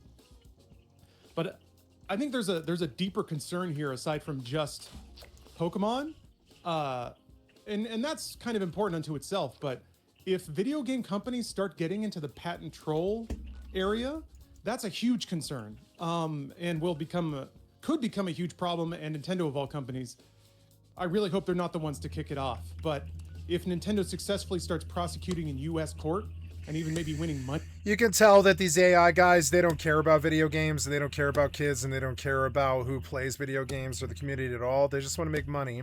They come in and they say, hey, AI, what's the most successful video game of all time? I want to copy it. And they say Pokemon, and the AI, the software developer goes, Pokemon, really? Okay, that seems easy enough to copy. That's how we got Power World. And it's just them asking the AI, what's the most successful video game of all time, and what can I do to copy it? It's dumb. I played their game, Power World. I played their game, I played Power World's first game, which was, I forget the name of it. It's like, it's not Big Crap, but it's something like that. I forget the name of it, and I have it in my list somewhere. But it's, but it's that game. It's Power World, but not polished or IP thefty. And I would say it's not a better game, but it's a more interesting game than Power World probably. And I forget the name of it. It's like, oh God, I forget the name of that company. Money? Then that would incentivize patent troll companies or like investment companies to buy up maybe like third tier game companies with no intention of shipping any games. All they want is to just acquire their roster, nab as many copyrights as they possibly can, and then just file loads and loads and loads of patent troll lawsuits, seeking just like very small dollar settlements and stuff like that. We don't want that. We don't want that in games. That is a massive drain on smaller game companies even trying to launch games. It's a massive drain on existing game companies actually making and shipping games. Once that scummy money starts circulating around, it just kind of puts a blanket over everything that we don't want. So this is a great development, a shockingly clairvoyant and clear-eyed development. Certainly not one I expected from the US federal government, and certainly not about video games. I hope this is a trend we can continue to rely upon. Man, Lawrence, what you're describing about that patent troll stuff, there's a whole cottage industry around that in the music industry with copyright. They're constantly trolling those copyrights, looking for, like you said, small dollar amounts, and that has been, I think, for years and years. It's very bad for very small record labels. It's it's obviously fantastic for the huge music publishers that can afford to take every single bureaucratic step to try and take another $100 from a small record label or a band or whatever. And they've been doing that for years in music. We do not want that in video games. No. And, I like these guys. I don't know They're if it's already smart. been happening or what, but this is, I just don't. Nintendo should back off. And allow me to be very conspiratorial, by the way. Allow me to think about that Power World came out, was it 2024, I want to say? Beginning of 2024? Maybe Power World influenced the developers of Pokopia to make a better game. Because it's like, finally, they came out with a Pokemon game that everyone was like, this is a good game. This is actually a really good game. Maybe, possibly the competition, which is the way the free market is supposed to work, influenced them to make a better product. Yeah, I think you're 100% right. I think it was the competition and also the fact that Power World sold really, really well. So it was the first one that started punching up into Pokemon numbers while also kind of being Pokemon adjacent. So I think that's why Nintendo chose that game to be the example that you can make a Pokemon game as long as it doesn't sell over 10 million. But the second it does, we're coming for your ass. So I don't know.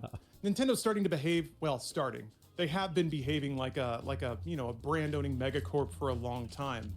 At the very least, they still make decent games sometimes, so I'll give them credit for that. But yeah, we don't need this.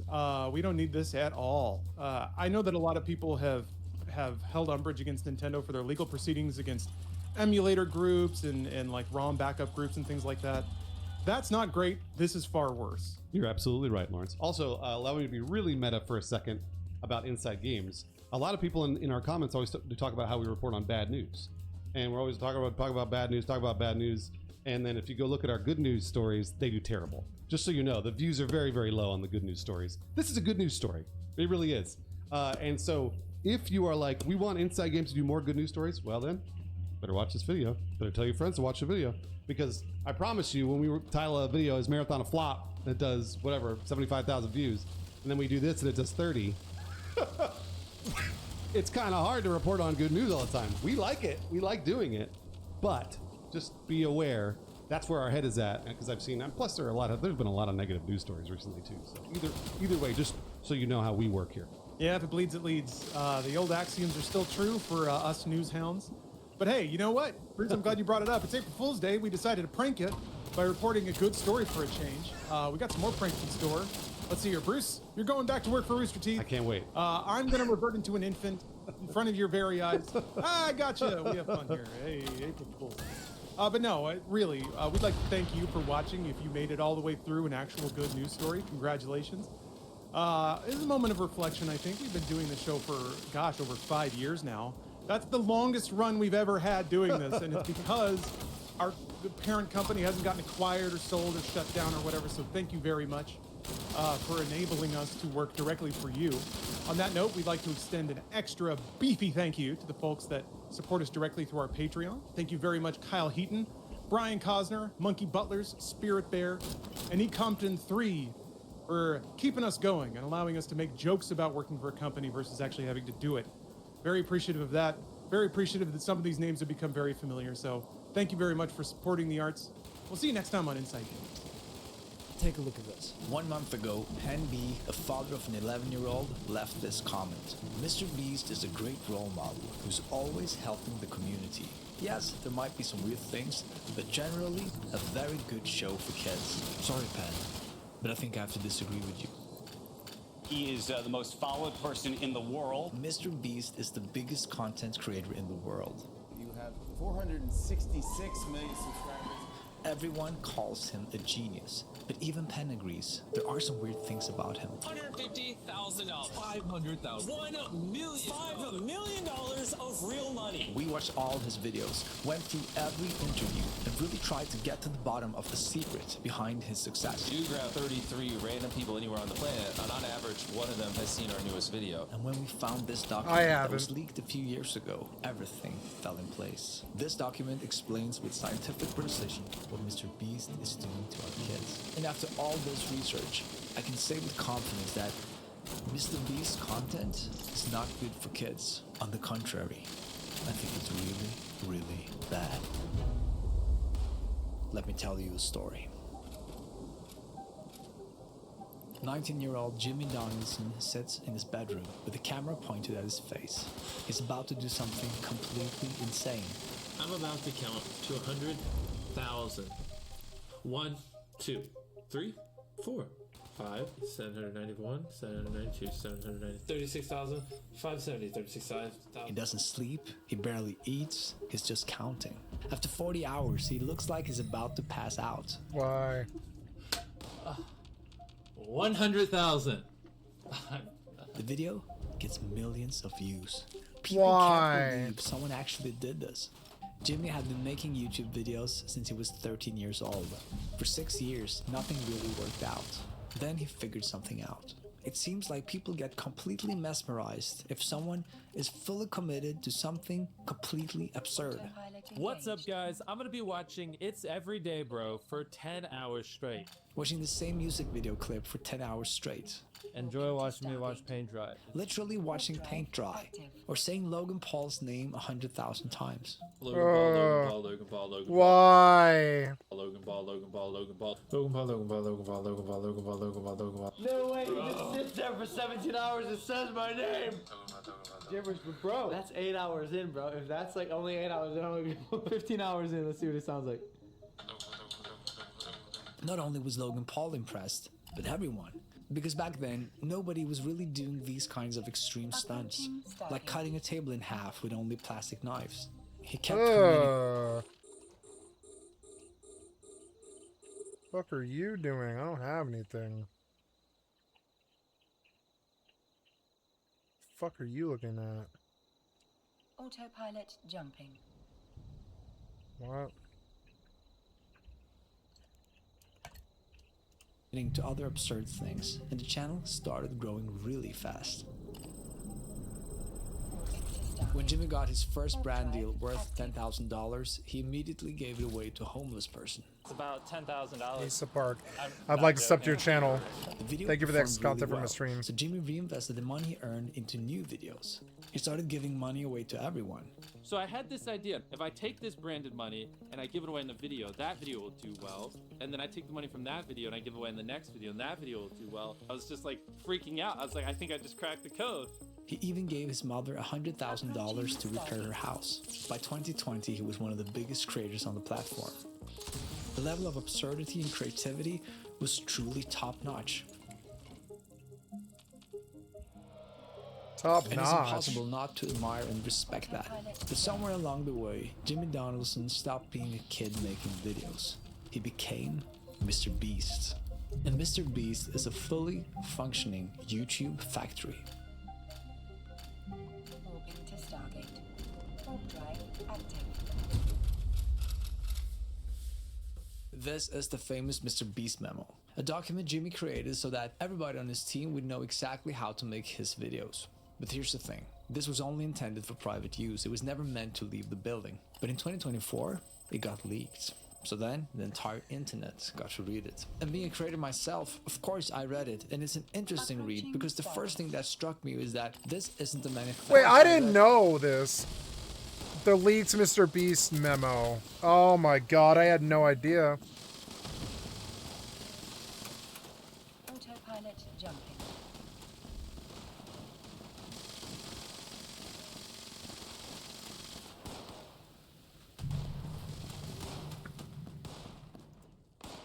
Hey guys, so I'm sure most of you have seen that there's been a lot of news coming out about messages. We'd be here for 10 hours if I tried to read the entire thing because I'm a slow reader, so I'll just be reading some of the more concerning part.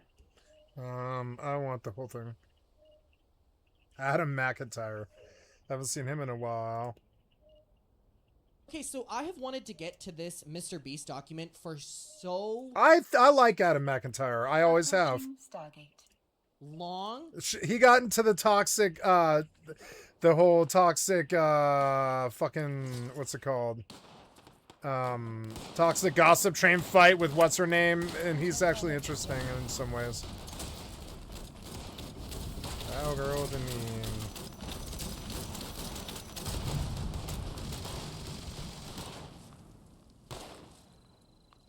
Warping to Stargate. Warp drive active.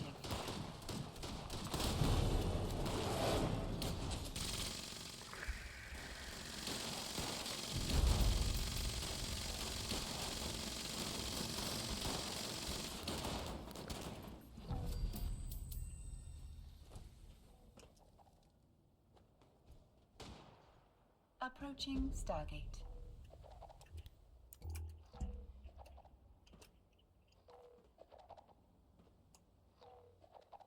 There's a bobblehead in this guy's hand. Nice. Autopilot jumping. I'll do one if that guy did one. I've got one from doing all those. So goddamn long. It is the leaked document, How to Succeed in Mr. Beast Productions. I'm so excited to go through this. Let's do it. I did not know. Hi, I'm Jimmy, Mr. Beast. And as the team is growing larger, I no longer get to spend as much time with everyone as I used to. The first dozen employees had unfiltered and unlimited access to me. You're to a learn as much as streamer. they What the could fuck about do you have my a vision team and what for? I You're an wanted. idiot. Sadly, you don't have that luxury. I would keep maybe 5 people max. Oh my god. Sadly, though, you're too late. You have been demoted. Approaching Stargate. Wow. So I thought it would be useful to try to brain dump as much as I can into this silly little book to give new people to help them bring them up to speed on everything we've learned over the past decade with this channel. We've been through a lot, and chances are most of the problems you face we've dealt with. So I genuinely believe if you attentively read and understand the knowledge here, you will be much better set up for success. So, if you read this book and pass the quiz, I'll give you $1,000. Sorry in advance for the run-on sentences and grammar issues. I'm a YouTuber, not an author, haha. Wait, I kind of feel like I'm like, this is literally the Bible. I literally feel like I'm like applying for Mr. Beast right now. Should we pretend we're like applying and we've just read this? Okay, perfect. So we're possible employees, right? Possible employees. And we're reading this. We just got hired. Or maybe are about to be hired. That's the mindset we're reading this with, right? This is not a rule book. I need to kick this thing off by saying the purpose of this is not to give you a bunch of rules to follow. What is it? Autopilot jumping. Hello? On top of that, I want nothing in here to be taken literally. Well, what is this for? What we do is complex and changes based on the situation. I need you to repeat this in your head behind. I will apply everything I read with a grain of salt. Okay. I will apply everything I read with a grain of salt. I will apply everything I read with a grain of salt. I will apply everything I read with a grain of salt. I will apply everything with a grain of salt. This is not an inclusive list of everything. This is 30-something pages, and this isn't everything. I hope this inspires you with questions and come to learn more. Stargate. Prelude. I don't know what that means. I could make a separate book for creative, a separate book for production, a separate book for editors, etc. But I think that'd be dumb. Everything we do here is interconnected, and the more you understand about what others are doing and trying to accomplish, the better setup for success you'll be. So this will be information on all parts of Mr. Beast Productions, and I advise everyone to read it in its entirety. Unfortunately, we are going to be locked into reading this in its entirety. So you better be ready. I'm ready. I'm ready. A good example of this is James Warren. Oh, we know about James Warren. He understands every single part of this company and at a deep level, and as a result can make decisions faster than anyone else. The stuff you'll be reading about, he knows like the back of his hand. I've seen a team of 5 people work on a project for a week just to give up, and James will solve it in 30 minutes. Oh, he's such an angel, isn't he? I say this not to flex for him, but to show the power that comes when you understand everything in this book deeply. This is crazy! The more you know about why we do things and what we're trying to accomplish, the better off you'll be. So let's start with some basic stuff. What is this? This is so weird! This is so goddamn weird. What is your goal here? Alright, let's figure out. Your goal here is to make the best YouTube videos possible. That's the... Well, I failed. That's the #1 goal of this production company. It's not to make the best produced videos, not to make the funniest videos, not to make the best looking videos, not the highest quality videos. Is crazy. Sorry. It's not to make the best produced videos. Not to make the funniest videos, not to make the best looking, not even the highest quality videos. It's to make the best YouTube videos possible. What does that even mean? Everything we want will come only if we strive for that. Sounds obvious, but after 6 months in the weeds, a lot of people tend to forget what we're actually trying to achieve here. Well, I don't know what you're trying to achieve. IDK, how traditional media does things. Autopilot jumping. I don't care. Pardon the bluntness, but this is not Hollywood, and I do not want to be Hollywood. I like that. And if that sentence is a turnoff to you, then you'll probably be at the wrong job. I genuinely mean that. YouTube is I the don't want future, and I believe Hollywood. with every fiber of my body, it's going to keep growing year over year, and in 5 years, YouTube will be bigger than anyone will have ever imagined, and I want this channel to be at the top. He is so crazy! Which is why I say we're not Hollywood. 99% of movies or TV shows would flop on YouTube because they'd be copyright struck. On top of that, they'd be wildly unprofitable, have no flexibility, and long lead times that can't adapt to trends. We aren't here to make a small movie once or twice a year. I want to make one a week. LOL. Which is why you need to be nimble and produce content in all capitals way. Jumping. Not the way you were taught before. If you want the highest... Well, if he says that he's not Hollywood, why does he pander so much to Hollywood? Warping to Stargate. Yeah. Warp drive. Let me ask the audience.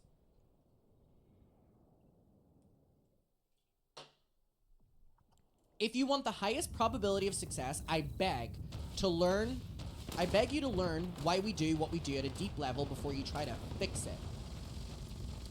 We've done countless videos and invested hundreds of thousands of hours collectively building how we do things. I know it's not perfect, but we have a reason for how we do stuff, and it's probably a decent It's crazy. The amount of hours you work is irrelevant. Wow. Nab said basically just admitting to being a content farm. Literally. The amount of hours you work is irrelevant. Before you get mad,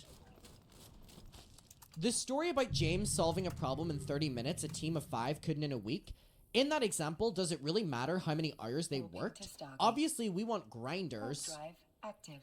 You want grinder? That put in the hours and love you guys to death that do. But at the end of the day, you'll be judged on results, not hours. We are a results-based company. Get shit done and move the goalpost.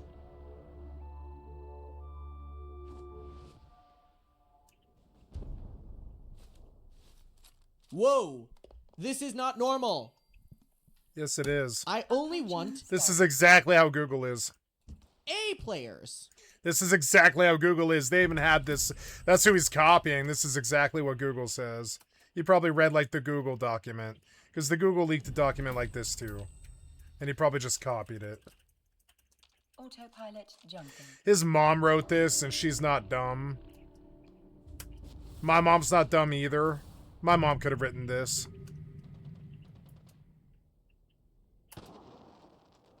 Warping to Stargate. Warp drive active.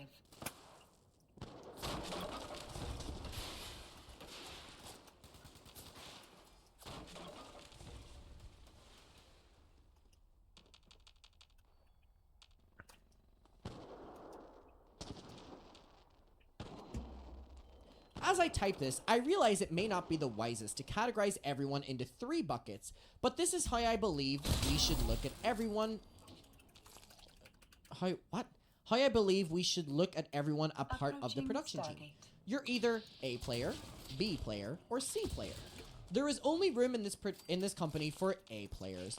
A players are obsessive, learn from mistakes, coachable, intelligent, don't make excuses, believe in YouTube, see the value of this company, and are the best in the goddamn world at their job. If you thought he wasn't going to say what B player and C players are, he does. B players are the new people that need to be trained into A players. And C players are average employees. They don't suck, but they're not exceptional at what they do. They just exist, get a paycheck, they aren't obsessive, and they aren't learning. C players are poisonous and should be transitioned to a different company immediately. It's okay, we give everyone severance. They'll be fine. Approaching Stargate. This is quite honestly one of the craziest things I've ever read in my entire life, and we're only on page 5. What the fuck? Emma said, I'm back. This is so bananas. You don't hear that much these days. Bananas. So bananas. Chapter 1. What makes a YouTube video viral? Oh my god. Warping to Stargate. Oh my god. Warp drive Oh my active. god. Oh my god. Okay, we're locking in because I want to read this. Fuck. Jesus Christ. You're only an A player if you're fucking obsessive, is what he said. I spent basically 5 years of my life locked in a room studying virality on YouTube. Fucking loser. Loser. Hi, Nab. Thank you so much for being mod. I really appreciate that. Fucking loser. Not you, Nab. Jimmy Donaldson. It is kind of weird. Some That days is me weird. and my other nerds, My call other it what it nerds. is, losers, would spend 20 hours straight studying the most minor things. Oh, my computer's about to turn off. Like, is there a correlation between better lighting at the start of the video and less viewer drop-off? There is. Have good lighting at the start of the video. Haha. Or other tiny things like that. And the result of those probably 20,000 to 30,000 hours of studying is, I'd say, I have a good grasp on what makes YouTube videos do well. The 3 metrics you guys need to care about is click-through rate, CTR, average view duration. I wonder where he was from. He's Canadian. AVD, and average view percentage. Who's fucking reading this and going, I would love to work for that company? Says obsessed with BTS. Make sure you know those, phrases, because that's how most people refer to them. Up first, we'll talk about CTR. This is important no matter what department you work in. CTR is basically how many people see our thumbnails in their feeds divided by how many will click it. If 100 million people see our thumbnail and 10 million people click on it, that means 10% clicked, and we have a 10% CTR. This is what dictates what we do in videos. I spend 50 hours at my front yard is lame and you wouldn't click it, but you would hypothetically click. I spent 50 hours in ketchup. Both are relatively similar in time and effort, but the ketchup one is easily 100 times more viral. An image of someone sitting in ketchup in a bathtub is more interesting than someone sitting in their front yard. Titles are equally as important for getting someone to click. A simple way to up that CTR even more would be titling it I survived instead of I spent.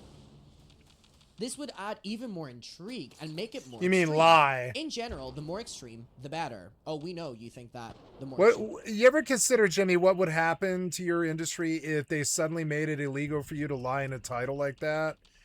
And that's probably what will happen in the end. They'll probably be like, no, it's false advertising or whatever. They'll make it illegal, I think. It's kind of insane.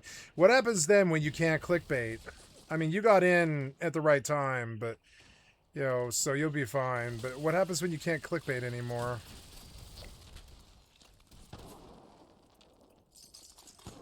The better.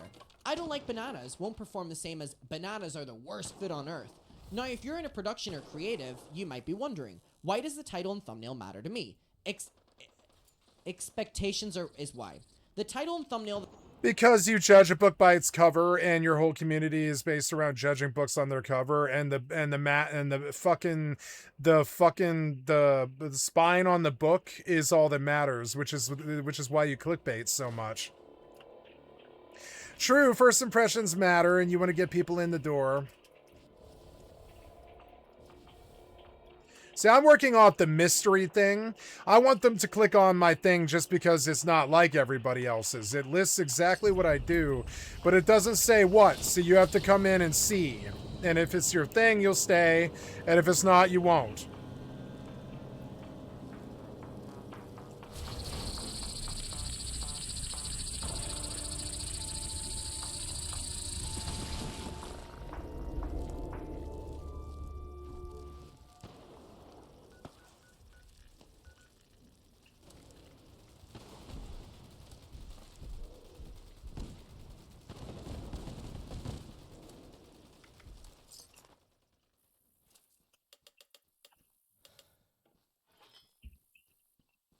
Tomorrow is White Day, I think. And I will play some Brits, which is cool. Yeah, tomorrow's White Day, right? I think so. Oops.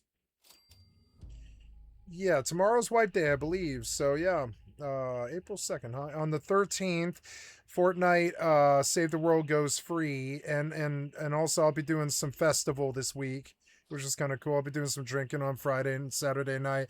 I'll play some Fortnite Festival on my Riffmaster guitar.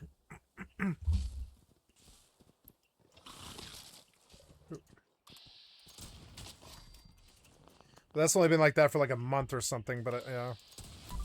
So Legendary Super Mutant Demolisher. Oh, you didn't reload, you son of a bitch.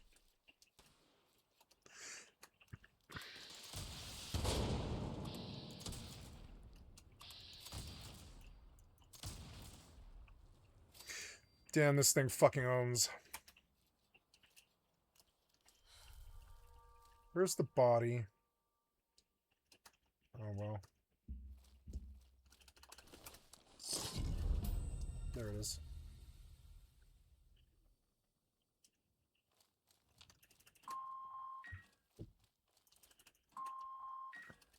Dinner soon, kitty. Hi, you want some lap? Hi, beautiful kitty. Hey.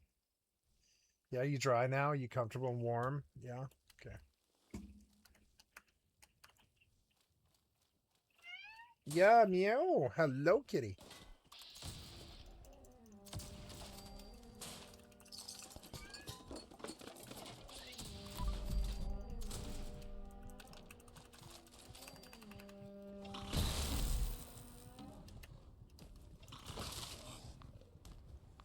Wow. Oh, purr. Kitty purr.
Kitty.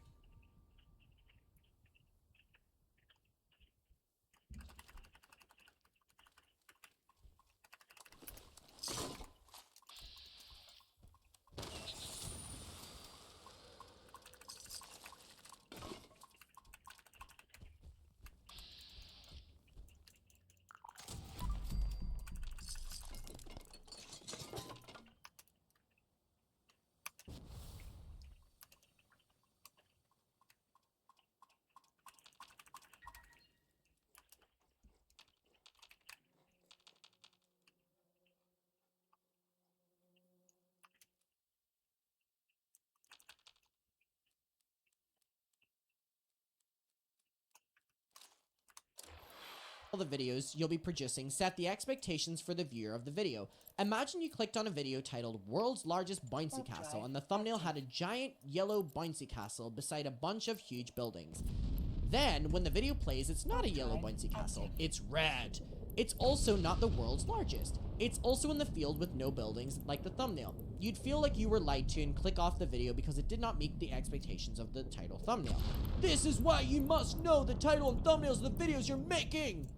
Sorry, they're in capitals, so I felt the need to shut that. How can you know how to start your video if you don't even know what the expectation your viewers have of you? Now, let's jump to the second metric that matters, AVD. This is how long, on average, people watch a given video. The cool thing about YouTube is that they give us a super detailed graph for every video that shows the exact second we lose a viewer on every single video. So here, he showed that. See that blue line in the image above? That represents the attention span of the 60 million people that watch this video. It's crazy, but we can see exactly when every single person started to click off the video. As with most of every video on YouTube, the first minute has the most loss. Go look. This is why we freak out so much about the first minute, so go above and beyond to make it the best we freaking can. On this particular video, we lost 21 million viewers in the first minute, which surprisingly compared to other videos is above average, and could have been so much worse. Let's say at the start of the video, it wasn't well lit, I didn't match the expectations of the clickbait, I didn't pre-plan what I'd say, and we didn't front load some interesting stuff for the first minute of content. How are people reading this and then enjoying his content, not knowing that he's literally treating you like a fucking social experiment? I love whenever I speak like that. It's so much fun. We could have lost much less than 21 million people, because it wouldn't even have gotten 21 million views. But if the views were hypothetically fixed, then instead of still having 39 million views at the 1 minute mark, it would be more like 20 million. The first minute of each video is the most important minute of each video. After the first minute of content, you will have what we call minutes 1 through 3. This is where you transition from hype to execution, generally. Stop telling people what they'll be watching and start showing them. An example of a 1 through 3 minute tactic we use is the crazy progression. Let's say we have a 10-minute video about a guy surviving weeks in the woods.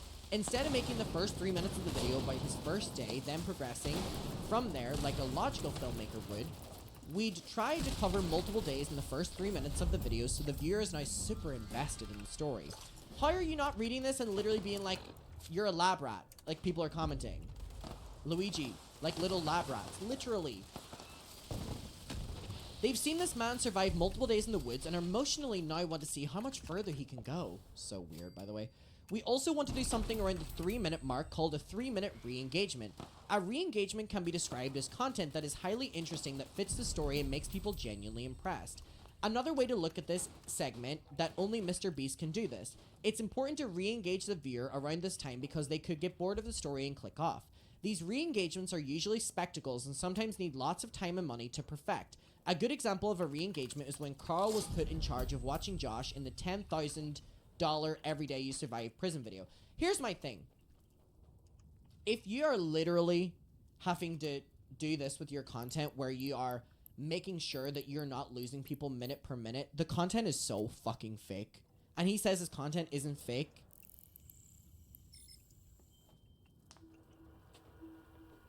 Like, how dumb do you think your audience are where you're like, oh, dangle something else?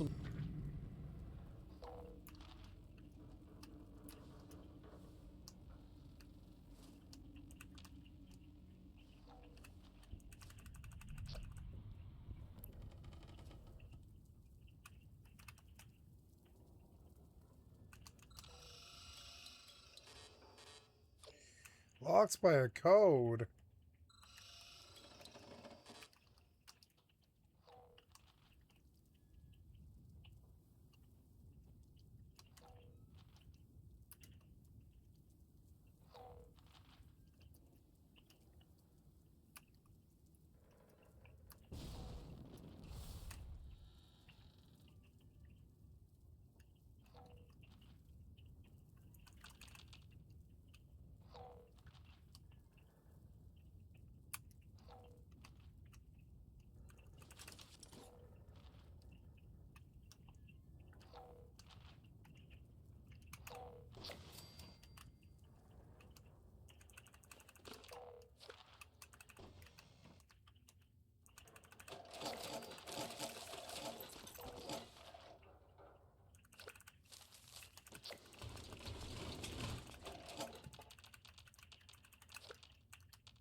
Ooh, I don't have to pick locks anymore, which is fucking sweet.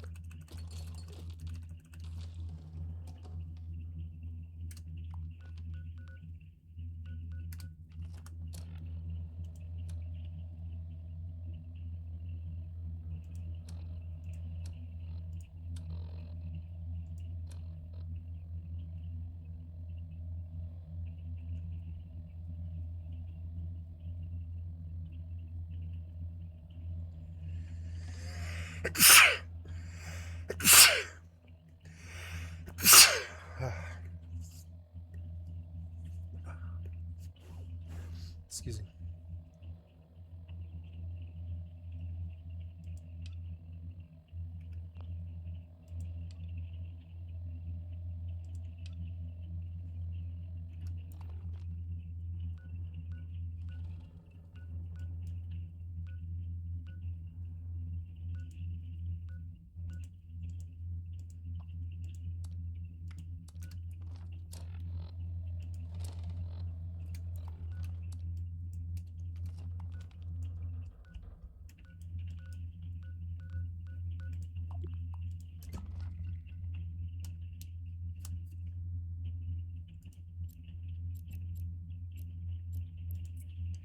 Warp drive active.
in front of them. Wake them up a little bit. We're at the 3-minute mark. God. Who's reading this and then being like, I really want to work at that company. I really want to work for Mr. Beast, please. No one. Well, no fucking normal person. Following the first minute, then minutes 1 through 3, is obviously what we call minute 3 through minute 6, and it's the most important part of the video. This is where you plan out all of the most exciting and interesting content that is also very simple. This includes lots of quick scene changes and highly stimulating, simple content that reflects the story. The goal is to make them fall in love with the story, the people in the video, and the overall video itself. If we can get them to watch the first half of the video, there's a high clear chance they'll watch till the end. Usually at the 6-minute mark, we'll include another re-engagement that is highly interesting, but needs a little bit more explanation that will push the story.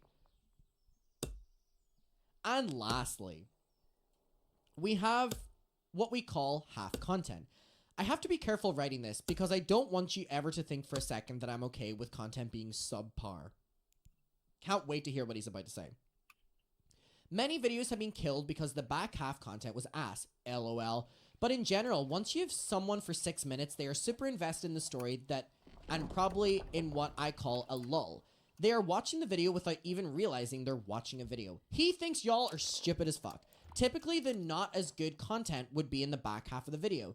Don't ever signal the end of the video unless it's to build hype for the prize or payoff at the end of the video. This is also where long explanation bits can live, and if something unexpected happens or things don't go to plan, it can be turned into content. The above paragraphs are why you'll hear us ask what minute mark in the video that you're working on. Whether it's production, creative, or editing, you must always know what minute mark the content you're working on.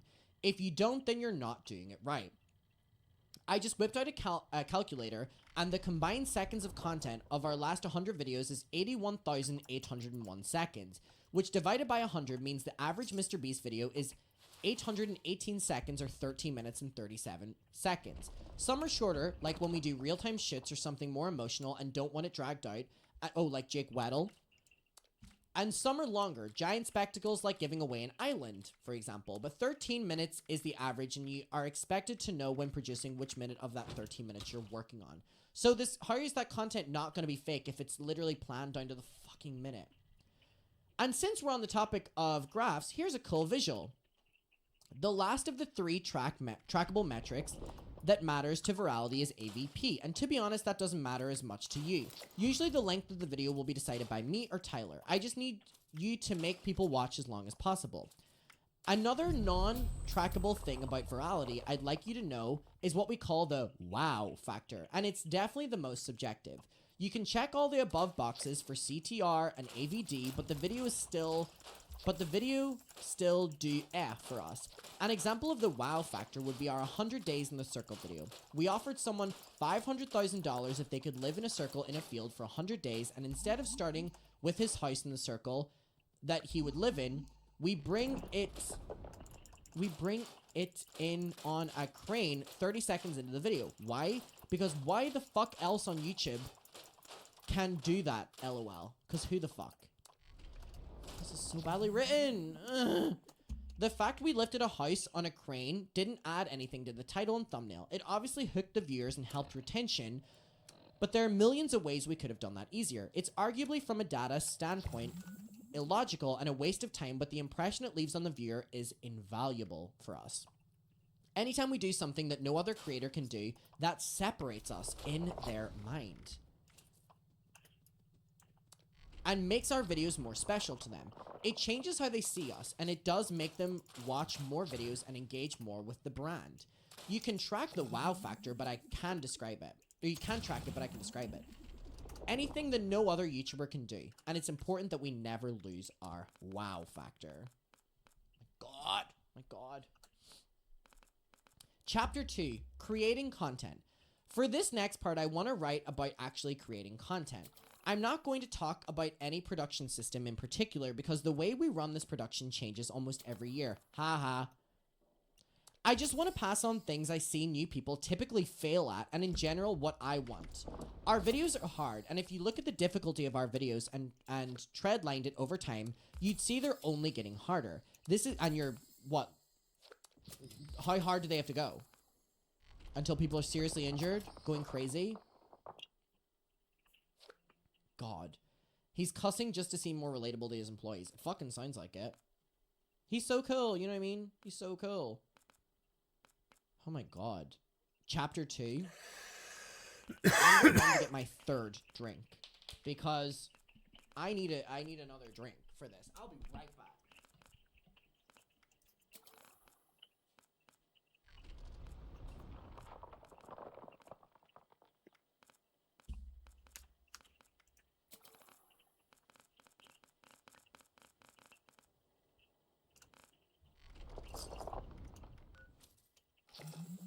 $250 gold for something. Oh, was it like a turn-in? Okay. Hi, kitty. Dear God. How are you? We're only on chapter 1. You think I don't need another drink? Please. Please. Chapter 2. Creating content. Ooh, that was good. For this next part, I want to write about actually creating content. I'm not going to talk about any production system in particular because the way we run this by the way, people have to read this before they get hired. Yapper of the year. Yapper of the year.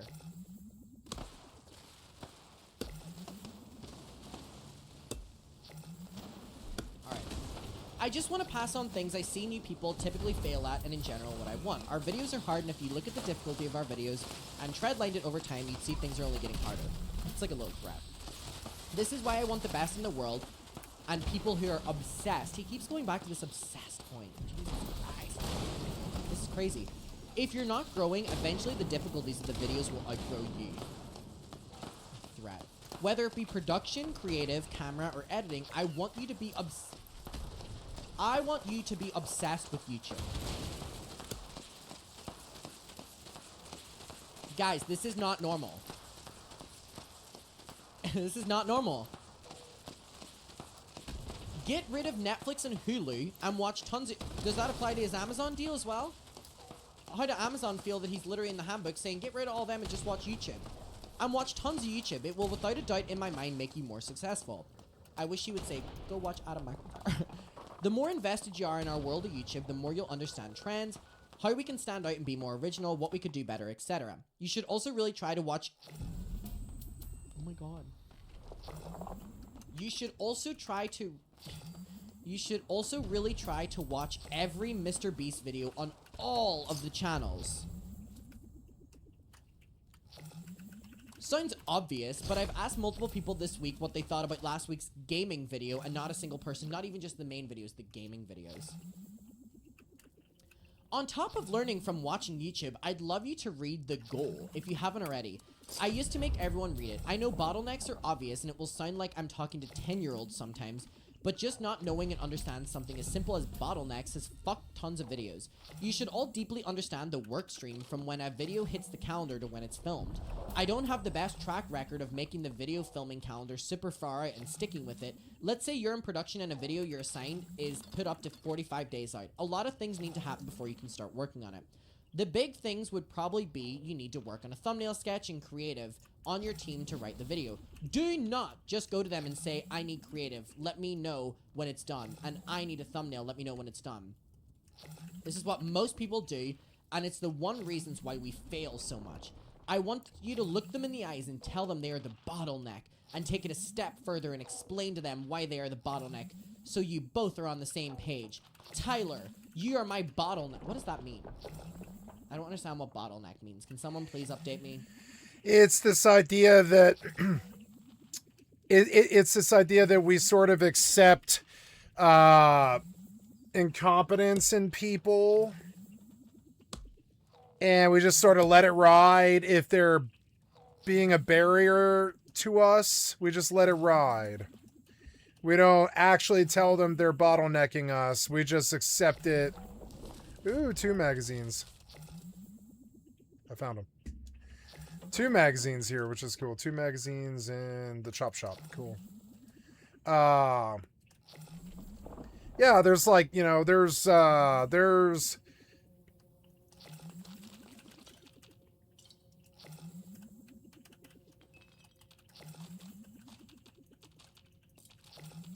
like when you're working with somebody, they might actually stifle what you're supposed to do for the team. And in most places, you respectfully just don't say anything and you let it block you. He doesn't want that at his workplace. Like if he sees somebody bottlenecking or preventing him from being a creator, or seeing somebody preventing his mom from getting her edits out or whatever, anything that stops the creative flow at all due to your incompetence or you're not done, just go do it yourself, is what he's saying. He's like, don't wait for somebody else to do the thumbnail. You go do it yourself and do it right and bring it to me. And it is a wise way to lead. I sort of agree. But it's all just corpo speak. We've heard this stuff before. Where is my body?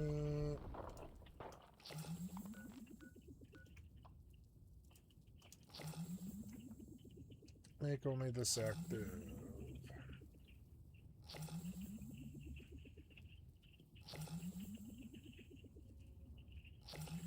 This is not where the fucking body seemed like it was.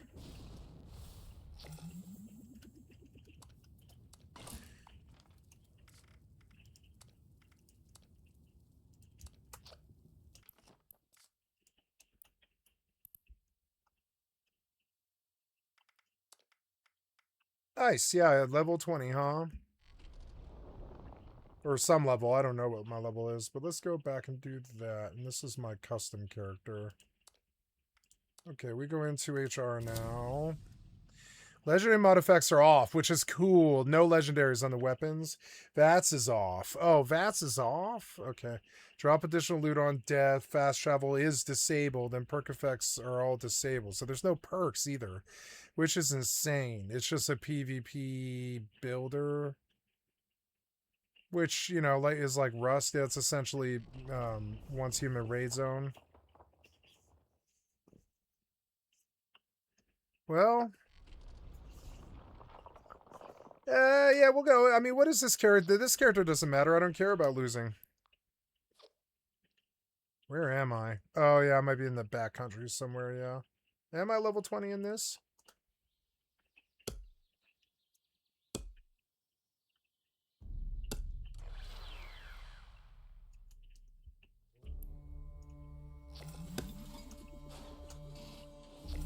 Oh, you're like doing this score rank thing over and over again, even on the other character. Go into the store. Will that stop it?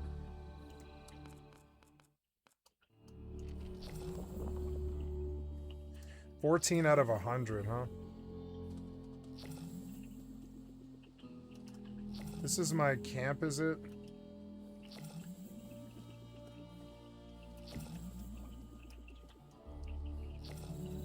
I wonder if you can get mutated and get starch genes. That might be kind of cool.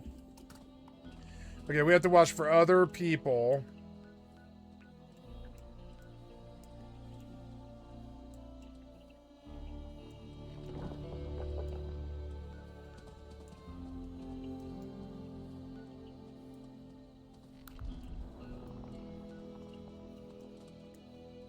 Can I attend uranium and lose it, but still get the credit for fighting?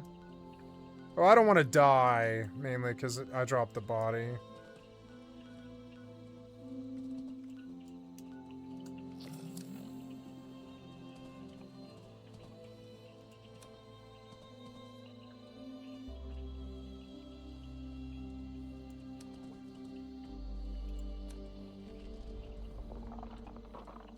I'll just run this psycho buff.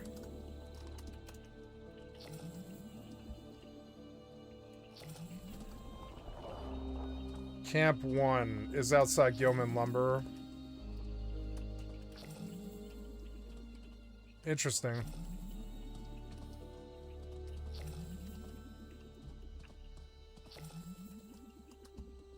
I was like building a house and then I just stopped.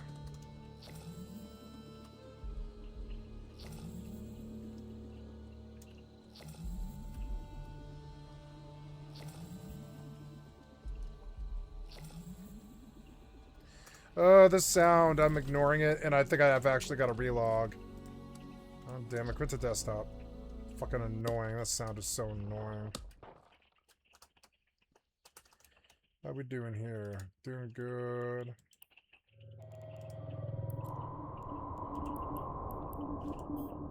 Oh, I have to go to dinner in 15 minutes, but I'm still gonna make some money here, which is good. I'll make probably like 10, 15 mil.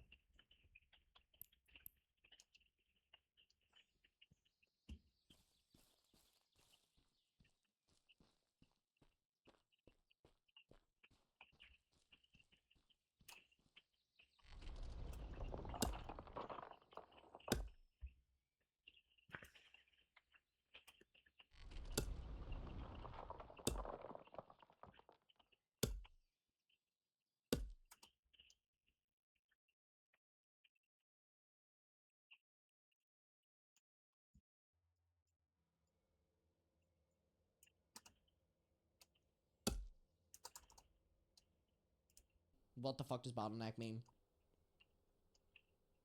All this is for a... It means so that, like, if you have a big team of 20 people and number 17 doesn't know how to make thumbnails and you ask them to make a thumbnail and they're bottlenecking you, just go make the thumbnail yourself. Don't wait for them to learn how to make a thumbnail. Right? YouTube channel, by the way. Go solve the problem yourself. Don't wait for, you know. Bottleneck me. Be obsessed. You don't get to set a reminder for 5 days and not to talk to him for 5 days.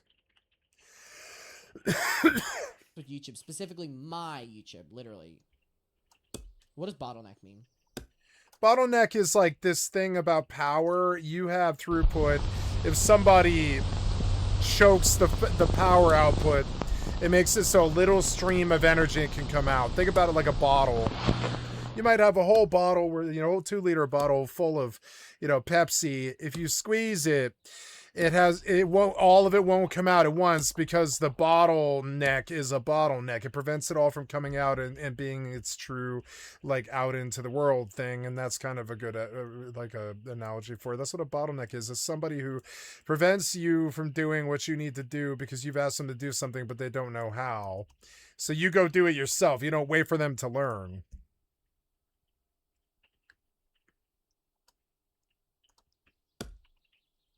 Anyone? Yeah, I know what bottlenecking is. It's this leadership concept where if one guy needs something and the other guy can't provide it, that one guy needs to go get it themselves. Don't wait for the other person to evolve to this point where they can provide what you need finally 5 days later. Just go get what you needed right then and there yourself. Don't let the person's incompetence stop you from doing your job. It's a simple thing. Don't be bottlenecked by other people's incompetence, essentially.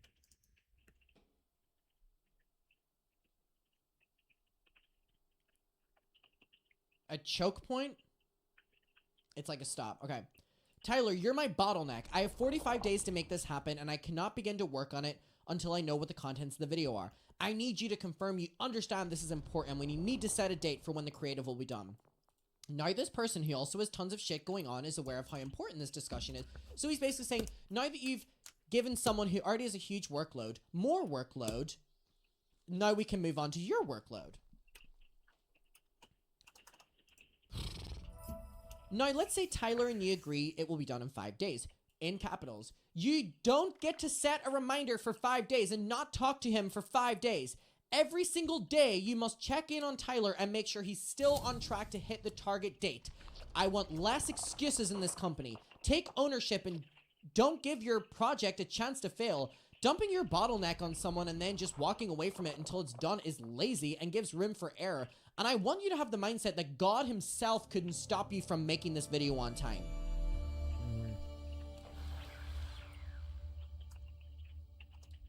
It is cracked. It is God sort of himself unhinged.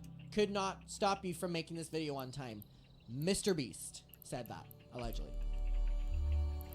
Check in daily. Leave no room for error.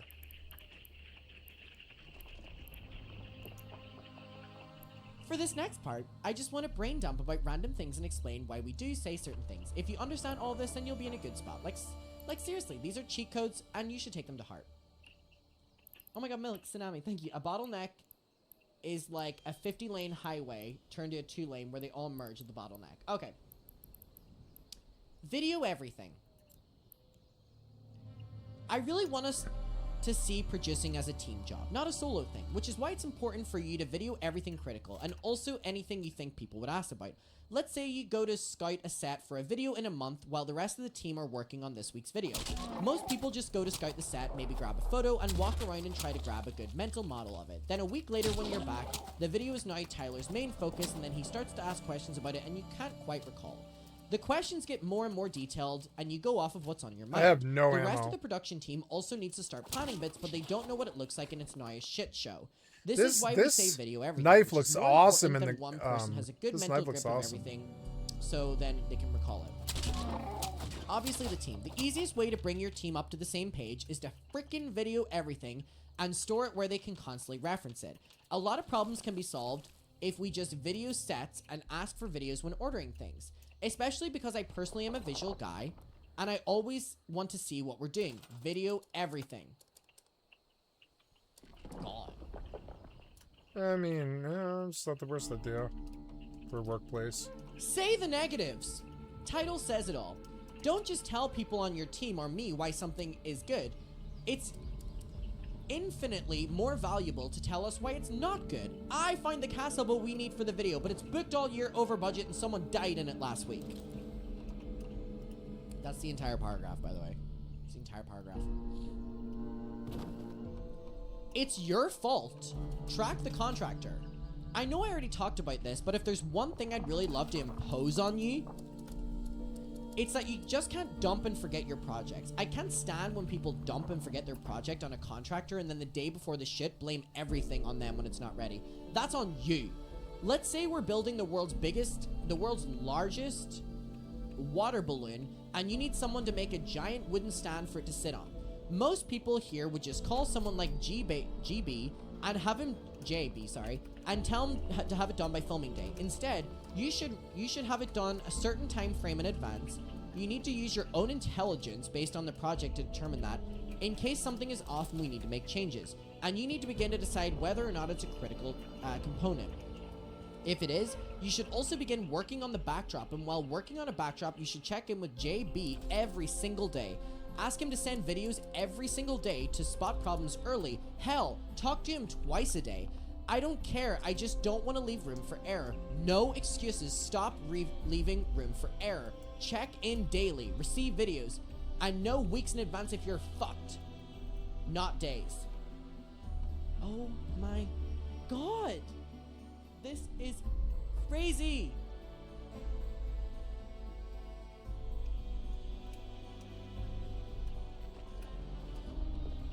I am not always right. This one's gonna be good. Shocker. I know.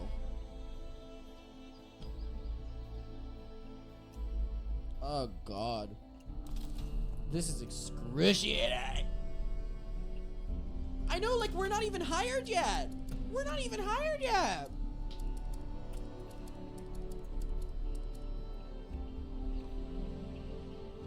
I just realized I have vodka and Sprite downstairs. Ugh. I would love a drink right now. I'm on page 13 of 36. Give me a fucking drink. Give me an edible.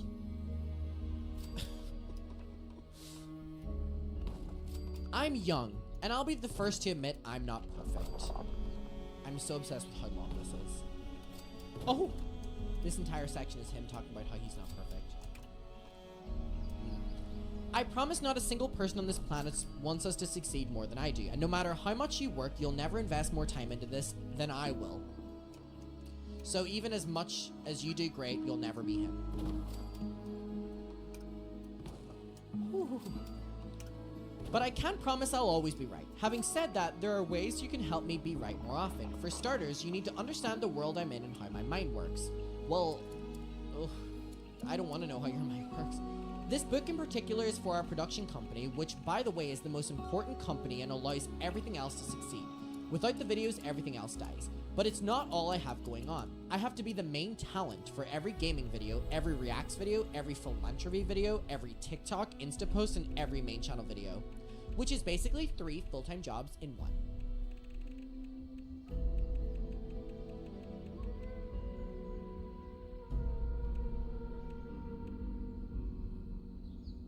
Try being an influencer for a day. Little things like sending videos to people for their birthdays, attending events, networking, etc. Oh, God. He has the hardest life. His jobs include sending videos to people for their birthdays, attending events, and networking. How is this real? How is this real? Literally, how is this real? All add up because I'm the face of the channel. On top of being the main talent, I have to work with each channel to make sure the creatives are always evolving and not getting stale, and in general be a visionary for them. Basically running 4 channels at a high— I need a burp.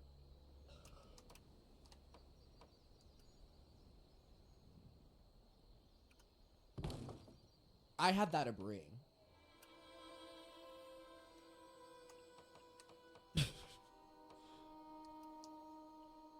Basically running 4 channels at a higher level than anyone else in the world can run 1. We also have a Beast Burger and Feastables. You know how I feel about Beast Burger.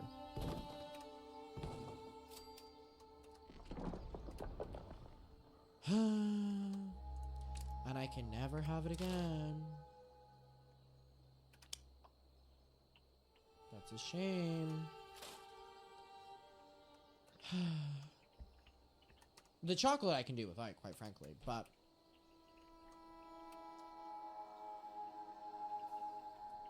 those damn burgers. Those damn burgers.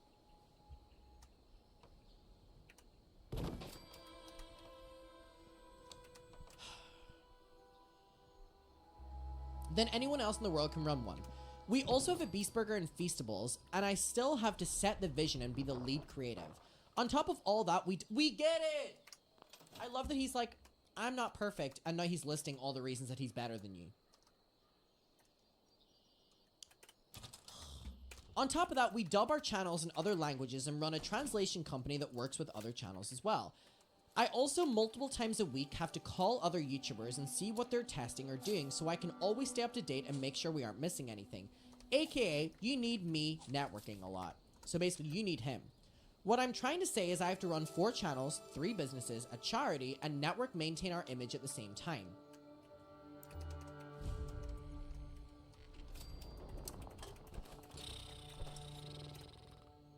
How does he do it? How does he do it? So, when you need something from me, you have to understand that I'm probably not as knowledgeable about a video as you. Whatever you don't tell me, I don't know. When getting an answer from me, it's ideal you do the research and come to me with context and opinion, or options, instead of saying, in a coming up video, we're giving away a car. What do you think of this Lexus? It's only $10,000, which is how 99% of questions are asked towards me. Do this instead of, we have a coming up, would you rather? God. Is there no fucking... Why is this worded so badly? Oh, it is free. It requires nothing, huh? We have an upcoming video, which is a Would You Rather. One of the bits at the 6 to 9 minute... 69... mark, we will be giving away a car. We're still on budget, and the budget for this car is $10,000. I checked with PM. It could be up to another $5K if you really wanted. I searched all the NC for cool-ass cars around that price point, and there are 5 I found that are on budget. I also have 5 other options.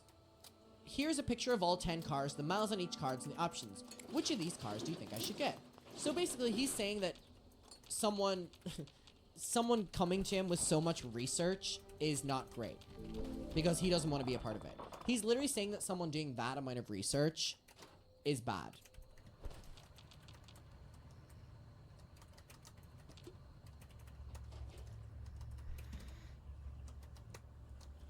If you want to look like you're doing your job and don't care about the success of the video, ask me questions like the first example.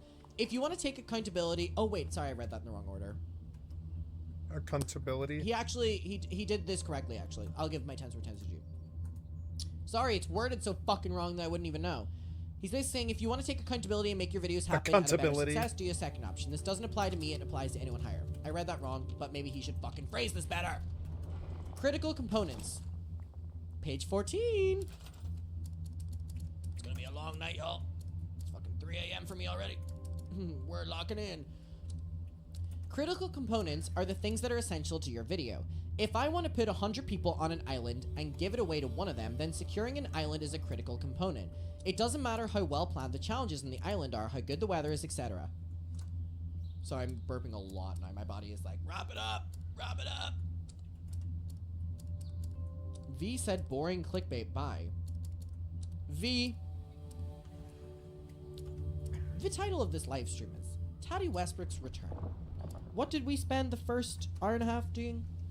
Talking about Taddy Westbrook's return. Then there's a comma. It says Trisha Paytas responds. What did we do for another hour? Watch Trisha Paytas respond. Comma. Mr. Beast leaked document. What are we on now? V. Mr. Beast document.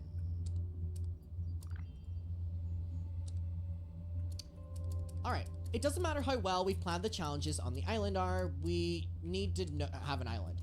Another example of a critical component would be the title and thumbnail. Remember that bouncy castle story from earlier? Yeah, I do remember it. I do remember it. Bro, you're a little tipsy too. What's so unfortunate about that is that I'm not, but I wish I was. If I'm only on page 14, I wish I was tipsy. I wish I was tipsy. If you would put a bottle of tequila in front of me right now, I'd probably down half of it.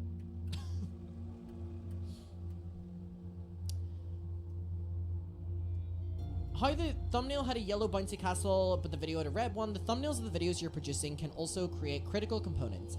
A third example of a critical component would be if the creative on your team pitched me a video of 10 challenges and I said, I like the video, but mostly because of challenge 3 and 7. I'd hate the video without them. Challenge 3 and 7 are now essential to the video and thus critical components. Critical components can literally come from anywhere, and once something you're working on is labeled as such, you treat it like your baby. You treat it like your baby. Without what you're working on, we don't have a video. Protect it at all costs. Check on it 10 times a day. Obsess over it. Make a backup. If it requires shipping, pay someone to pick it up and drive it. Don't trust standard shipping. Speak up the second anything goes wrong. The literal second. Never coin flip a critical component. That means you're coin flipping the video, aka $1 million+, and always bring in near James earlier rather than later.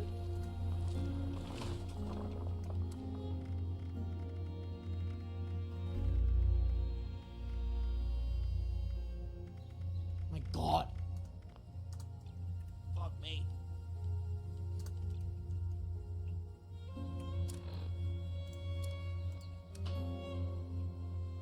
Communication lines. It's very important as a company we maintain proper communication lines, on and off set. There is always someone responsible for everyone on the video, and if multiple people are responsible for the same thing, then that's a problem and needs to be fixed immediately. Ideally, when communicating across departments, you go up and then over. If you skip, then what? If you skip and just go below you. He's phrased this so bad! He's phrased this so bad. Prize must then call and let people in charge know. Let's say you're a production coordinator, and if you call a writer and tell them you need some bits about a sandwich being cooked with lava, seems harmless. Except now Tyler, head of creative, has no idea what his writer is working on, and worse, doesn't know that that's an option. When he directs the video, Will, head of production, also has no idea that this has been set into motion, and when planning and tracking the progress of the video, doesn't know to account for this. Will later finds out Will later finds out about it and assumes Tyler approved that bit and starts planning on how to make lava, and then wastes 3 days making lava until Tyler catches wind, and then Tyler asks her why she's making lava, and she has no idea and everyone's confused. This is what happens when you don't follow proper communication lines. When this bit was requested, Tyler and Allie were called first, days of bullshit would have been saved. Seems simple, but it happens dozens of times a week and causes tons of double of triple work. God. Creativity saves money. We're at the halfway point, you guys. I don't think it comes as a surprise when I say we don't have unlimited money here. We can't have every single video constantly going over budget because the money has to come from somewhere, but you're in a tough spot because I constantly want better and better videos. A lot of people who work here have definitely thought before, if Jimmy wants us to be on budget, why does he keep asking we do expensive things? Or, I know Jimmy won't like this, so I need to spend more money. People always assume money is the answer, and if we just spend more money, we can give Jimmy what he wants, which is wrong. Creativity is the answer. Here's an example I use all the time with our gaming team. They love to give away money every single video, but which sounds cooler to you as a prize for a gaming video? $20,000 or a year's supply of Doritos? To me, Doritos is so much funnier, and I think our audience would find it fucking hilarious. Well, me, I would prefer the $20,000 fucking dollars. He's literally saying, save money, give away Doritos instead of $20,000. Well, Doritos will comp him, though. I would not say that the majority of people would take the Doritos per year. I'm sure they would take the $20,000.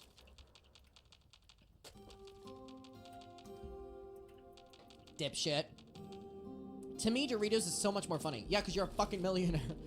So let's say we define a year's supply of Doritos by 5 packs of Doritos a day for 365 days.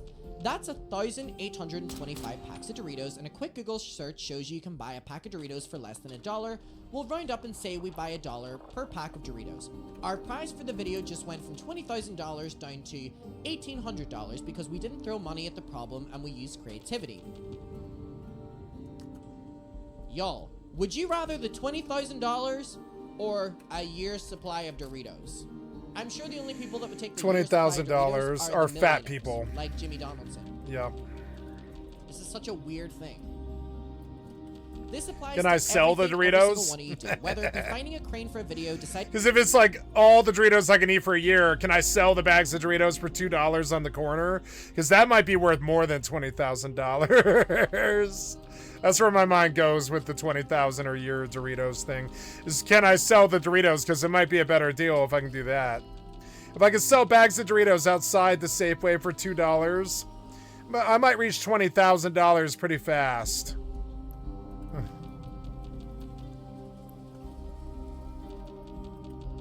Other than that, no, I'll take the 20 grand. But no, I don't want to be a Doritos salesman either, so give me the 20 grand, you know?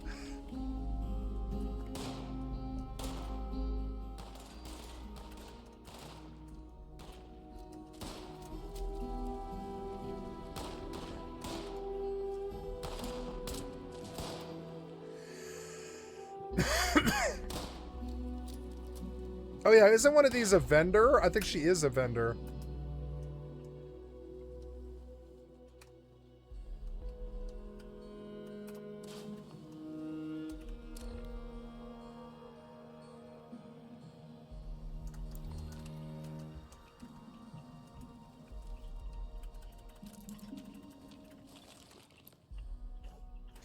Oh, I am late to dinner, I guess. Oh, whoops.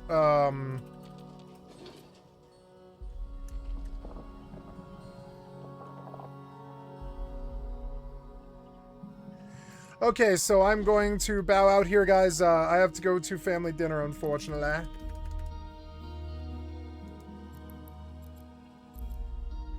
I made 13 mil, which isn't much, but oh well.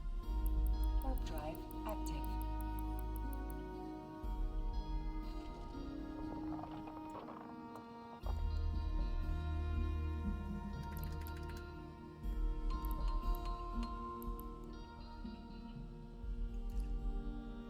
Hello?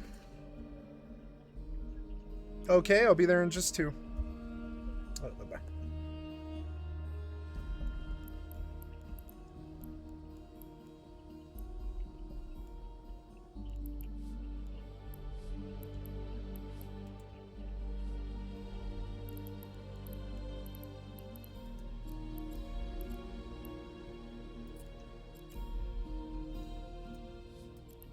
Docking request accepted.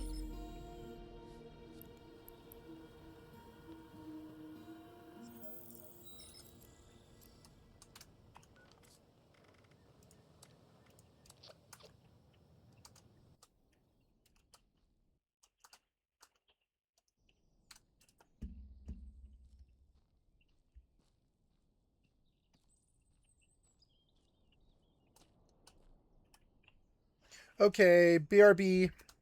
Got to go to family dinner. I'll be back in 60. Hi guys, I'm back. It's 8:40 p.m. I'm recording and going live here. My Twitch never turned off, I guess, which is, I mean, sorry, my kick, but that's fine, you know, whatever. I'll just leave the kick running or whatever. It's fine. So, compress. Okay. Now ISOP is over.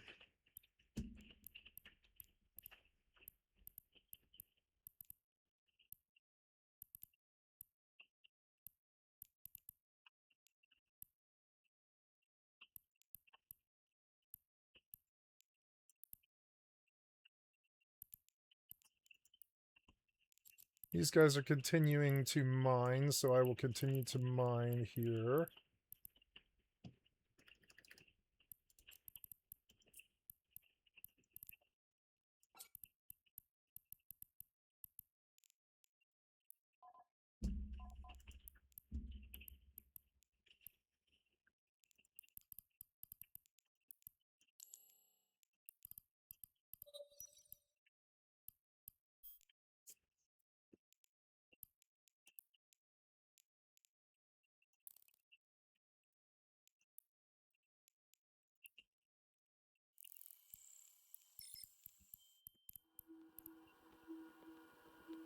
I'm gonna go mining ore.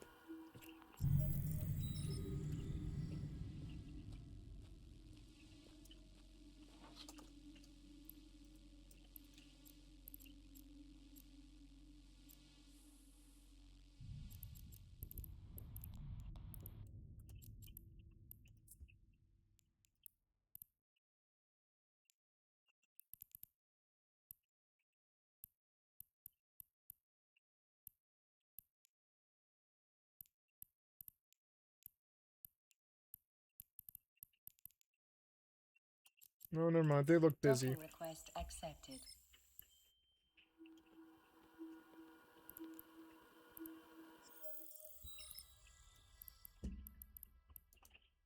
These guys aren't mining. Oops.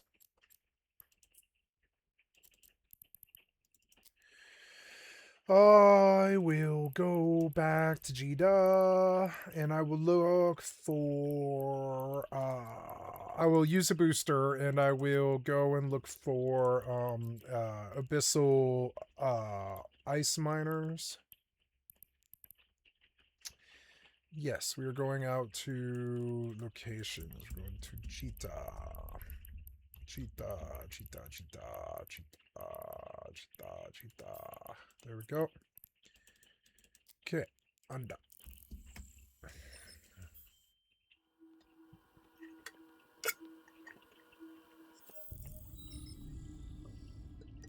Autopilot engaged.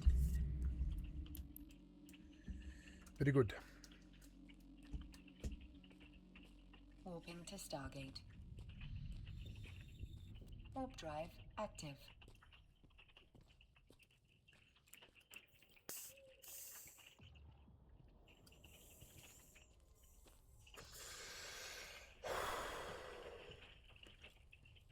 I like the smaller pen more. Wait, I didn't dump. Oh, I thought I did. Oops. Approaching Stargate.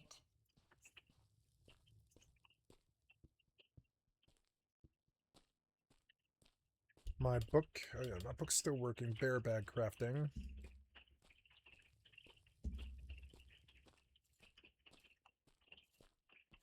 Autopilot jumping.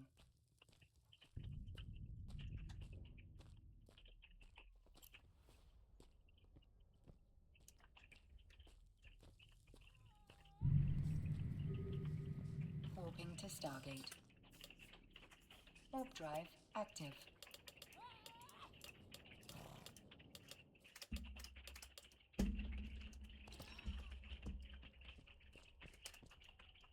Okay, time to get back on 76. Going live.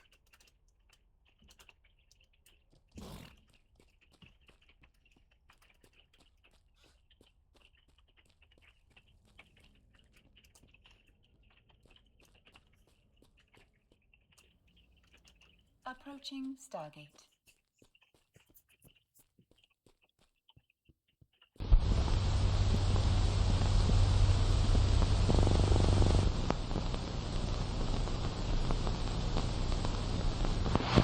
Autopilot jumping.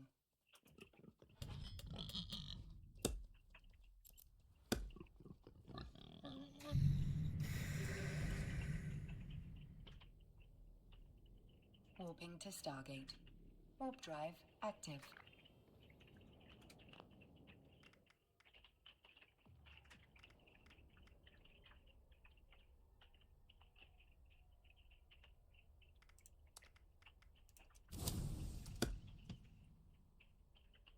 All perks disabled. God damn. Kind of a different game.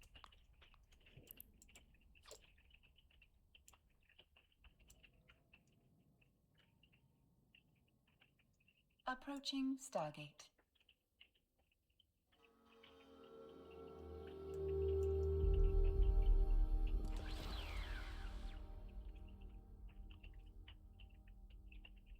Autopilot jumping.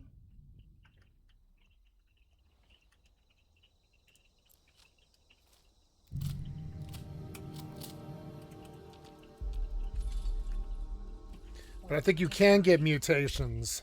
Warp drive active. But you can't get perks, so no, the mutations are bad because you would never be able to get rid of the rataways without getting rid of the mutations, or the rads, excuse me. So, no, there's no cheating really. It's just you in the game. Hi, beautiful kitty. You come to sit on my lap. Get some lap kitty. Mm-hmm.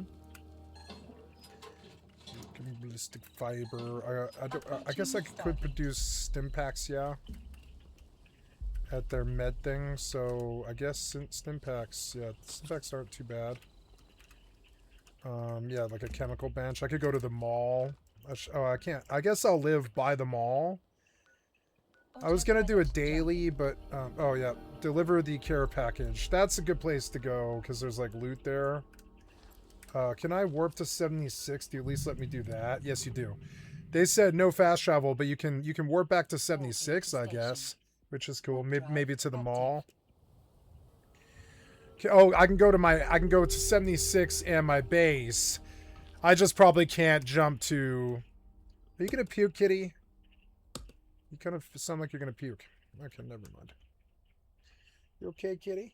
Yeah. Poor kitty. So you can't fast travel, but you can jump to 76 and your camp and probably the mall. So unlocking the mall and Nuka-Cola and all the towns and everything. This thing here, that town, right? And the Ohio town. Docking permission requested. Docking request. Oh, look, it's just going to let me jump there. Wow, that's a trip. Autopilot disabled. Waypoint reached. That is a fucking trip. It'll just let you go there. Wow. Cool. Okay, let's get in a... Oh, no, I don't need to get in a med clone. I already have a clone, so we'll just go pop a booster. Pop a booster. Then, oh look, Master at Arms did not sell, so that's okay. I'll just use them. That's alright. And this presidential token, I'll take the money for it while people are actually buying it. Yeah, we'll take that 113. Thank you.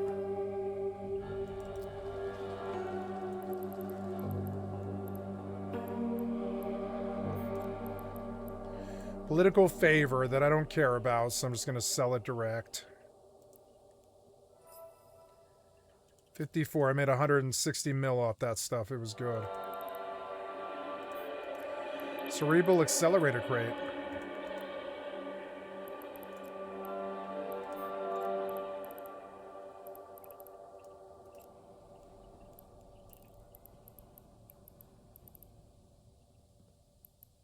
Oh, basic Deimos cerebral accelerator.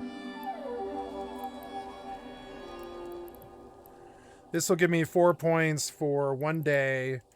I'll take it just because it's free and election booster crate. Yeah, but I wanted the cerebral accelerator. Are those for sale?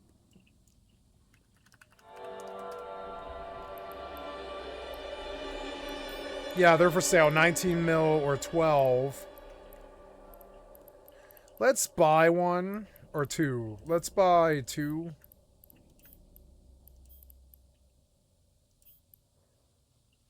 Let's buy 5.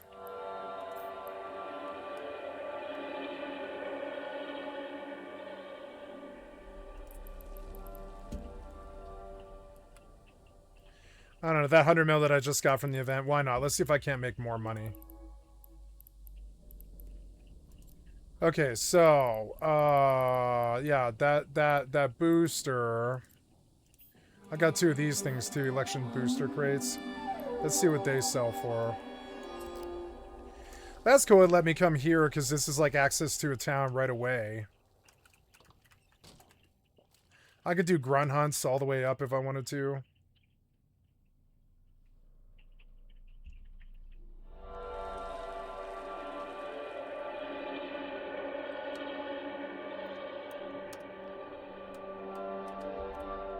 I could go do a grunt hunt, but I don't know if it'll let me teleport to it. Let's see if it will.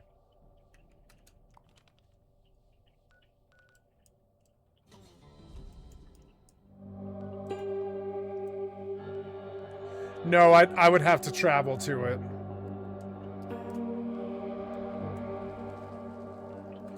But I mean, in this mode, that's not that bad of a prospect to me. I don't know. I don't know. Let's see.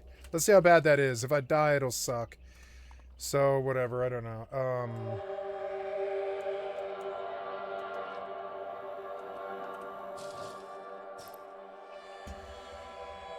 Completed only 2 for... These are 7 million, are they?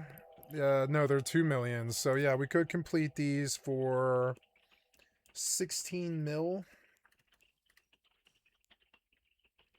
Yeah, 16 mil. Let's see if we can get it. Because that's like 2 million. Buy a few of these. Buy 10 of them.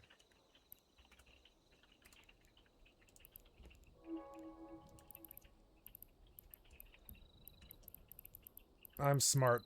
I'm good at like income generation. Ukomi superconductors. That's a specialized commodity tier 3. I don't even know what that is, but okay. Okay, cerebral accelerator crates. You say 20 mil. I say 32. No, that's not even that much profit.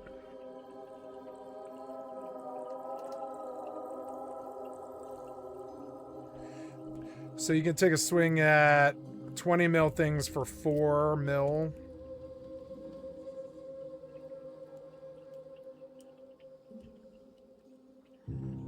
None have been completed.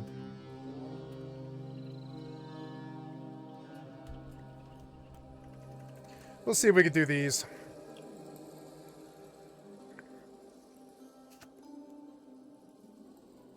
$64 mil.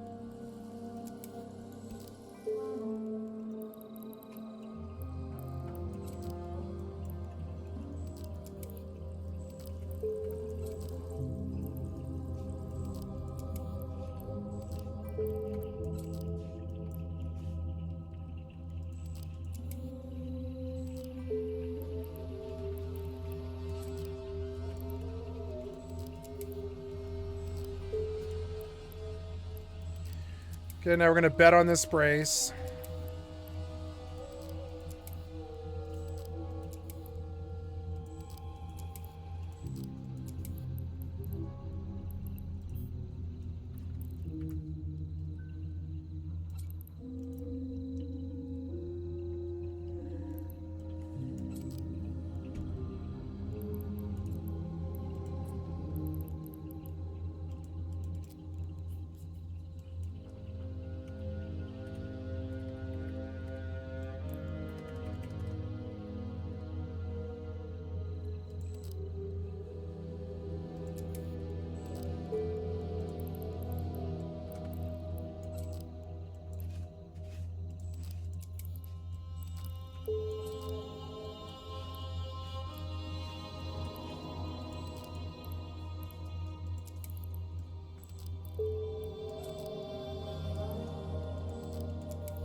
Hi, pretty kitty. Hi, sissy. How are you?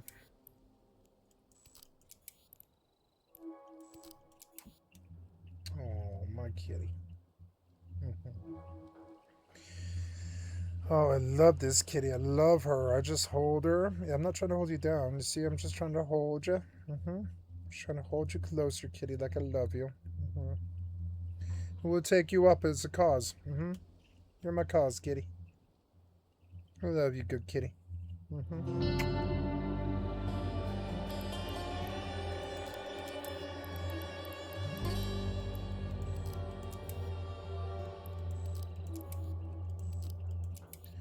Okay, I hope to come back to a lot of money. We'll see. Now I go.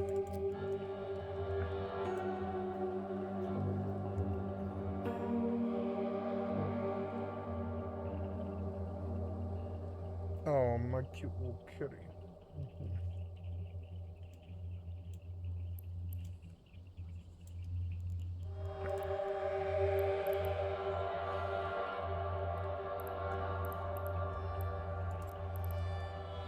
Oops.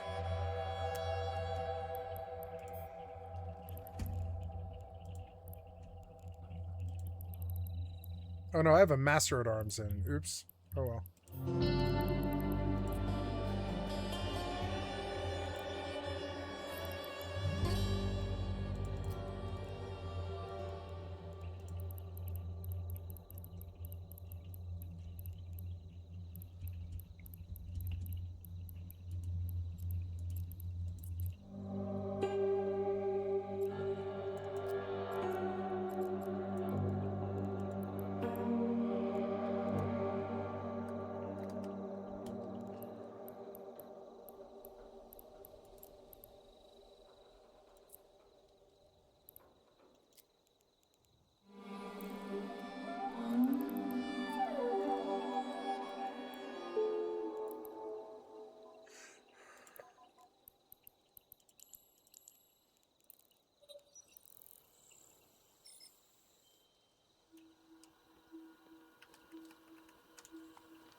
Autopilot engaged.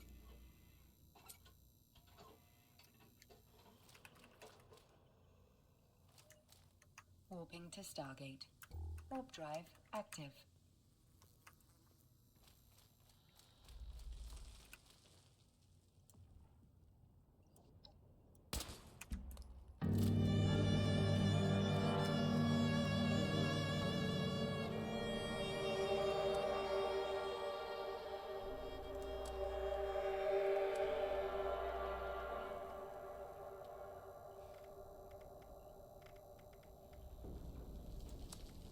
Approaching Stargate.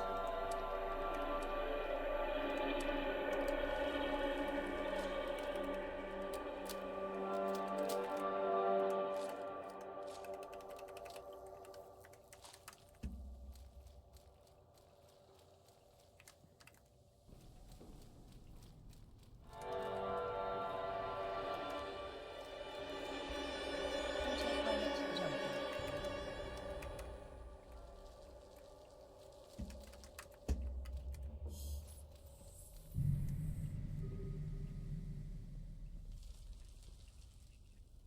Warping to Stargate. Warp drive active.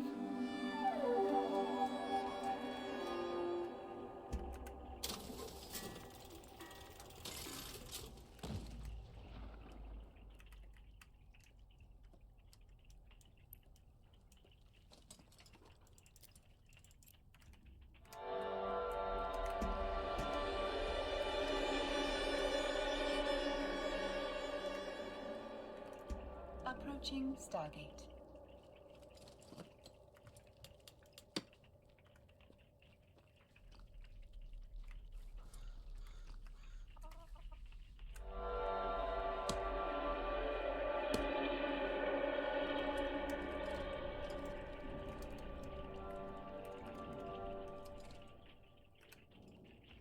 Autopilot jumping.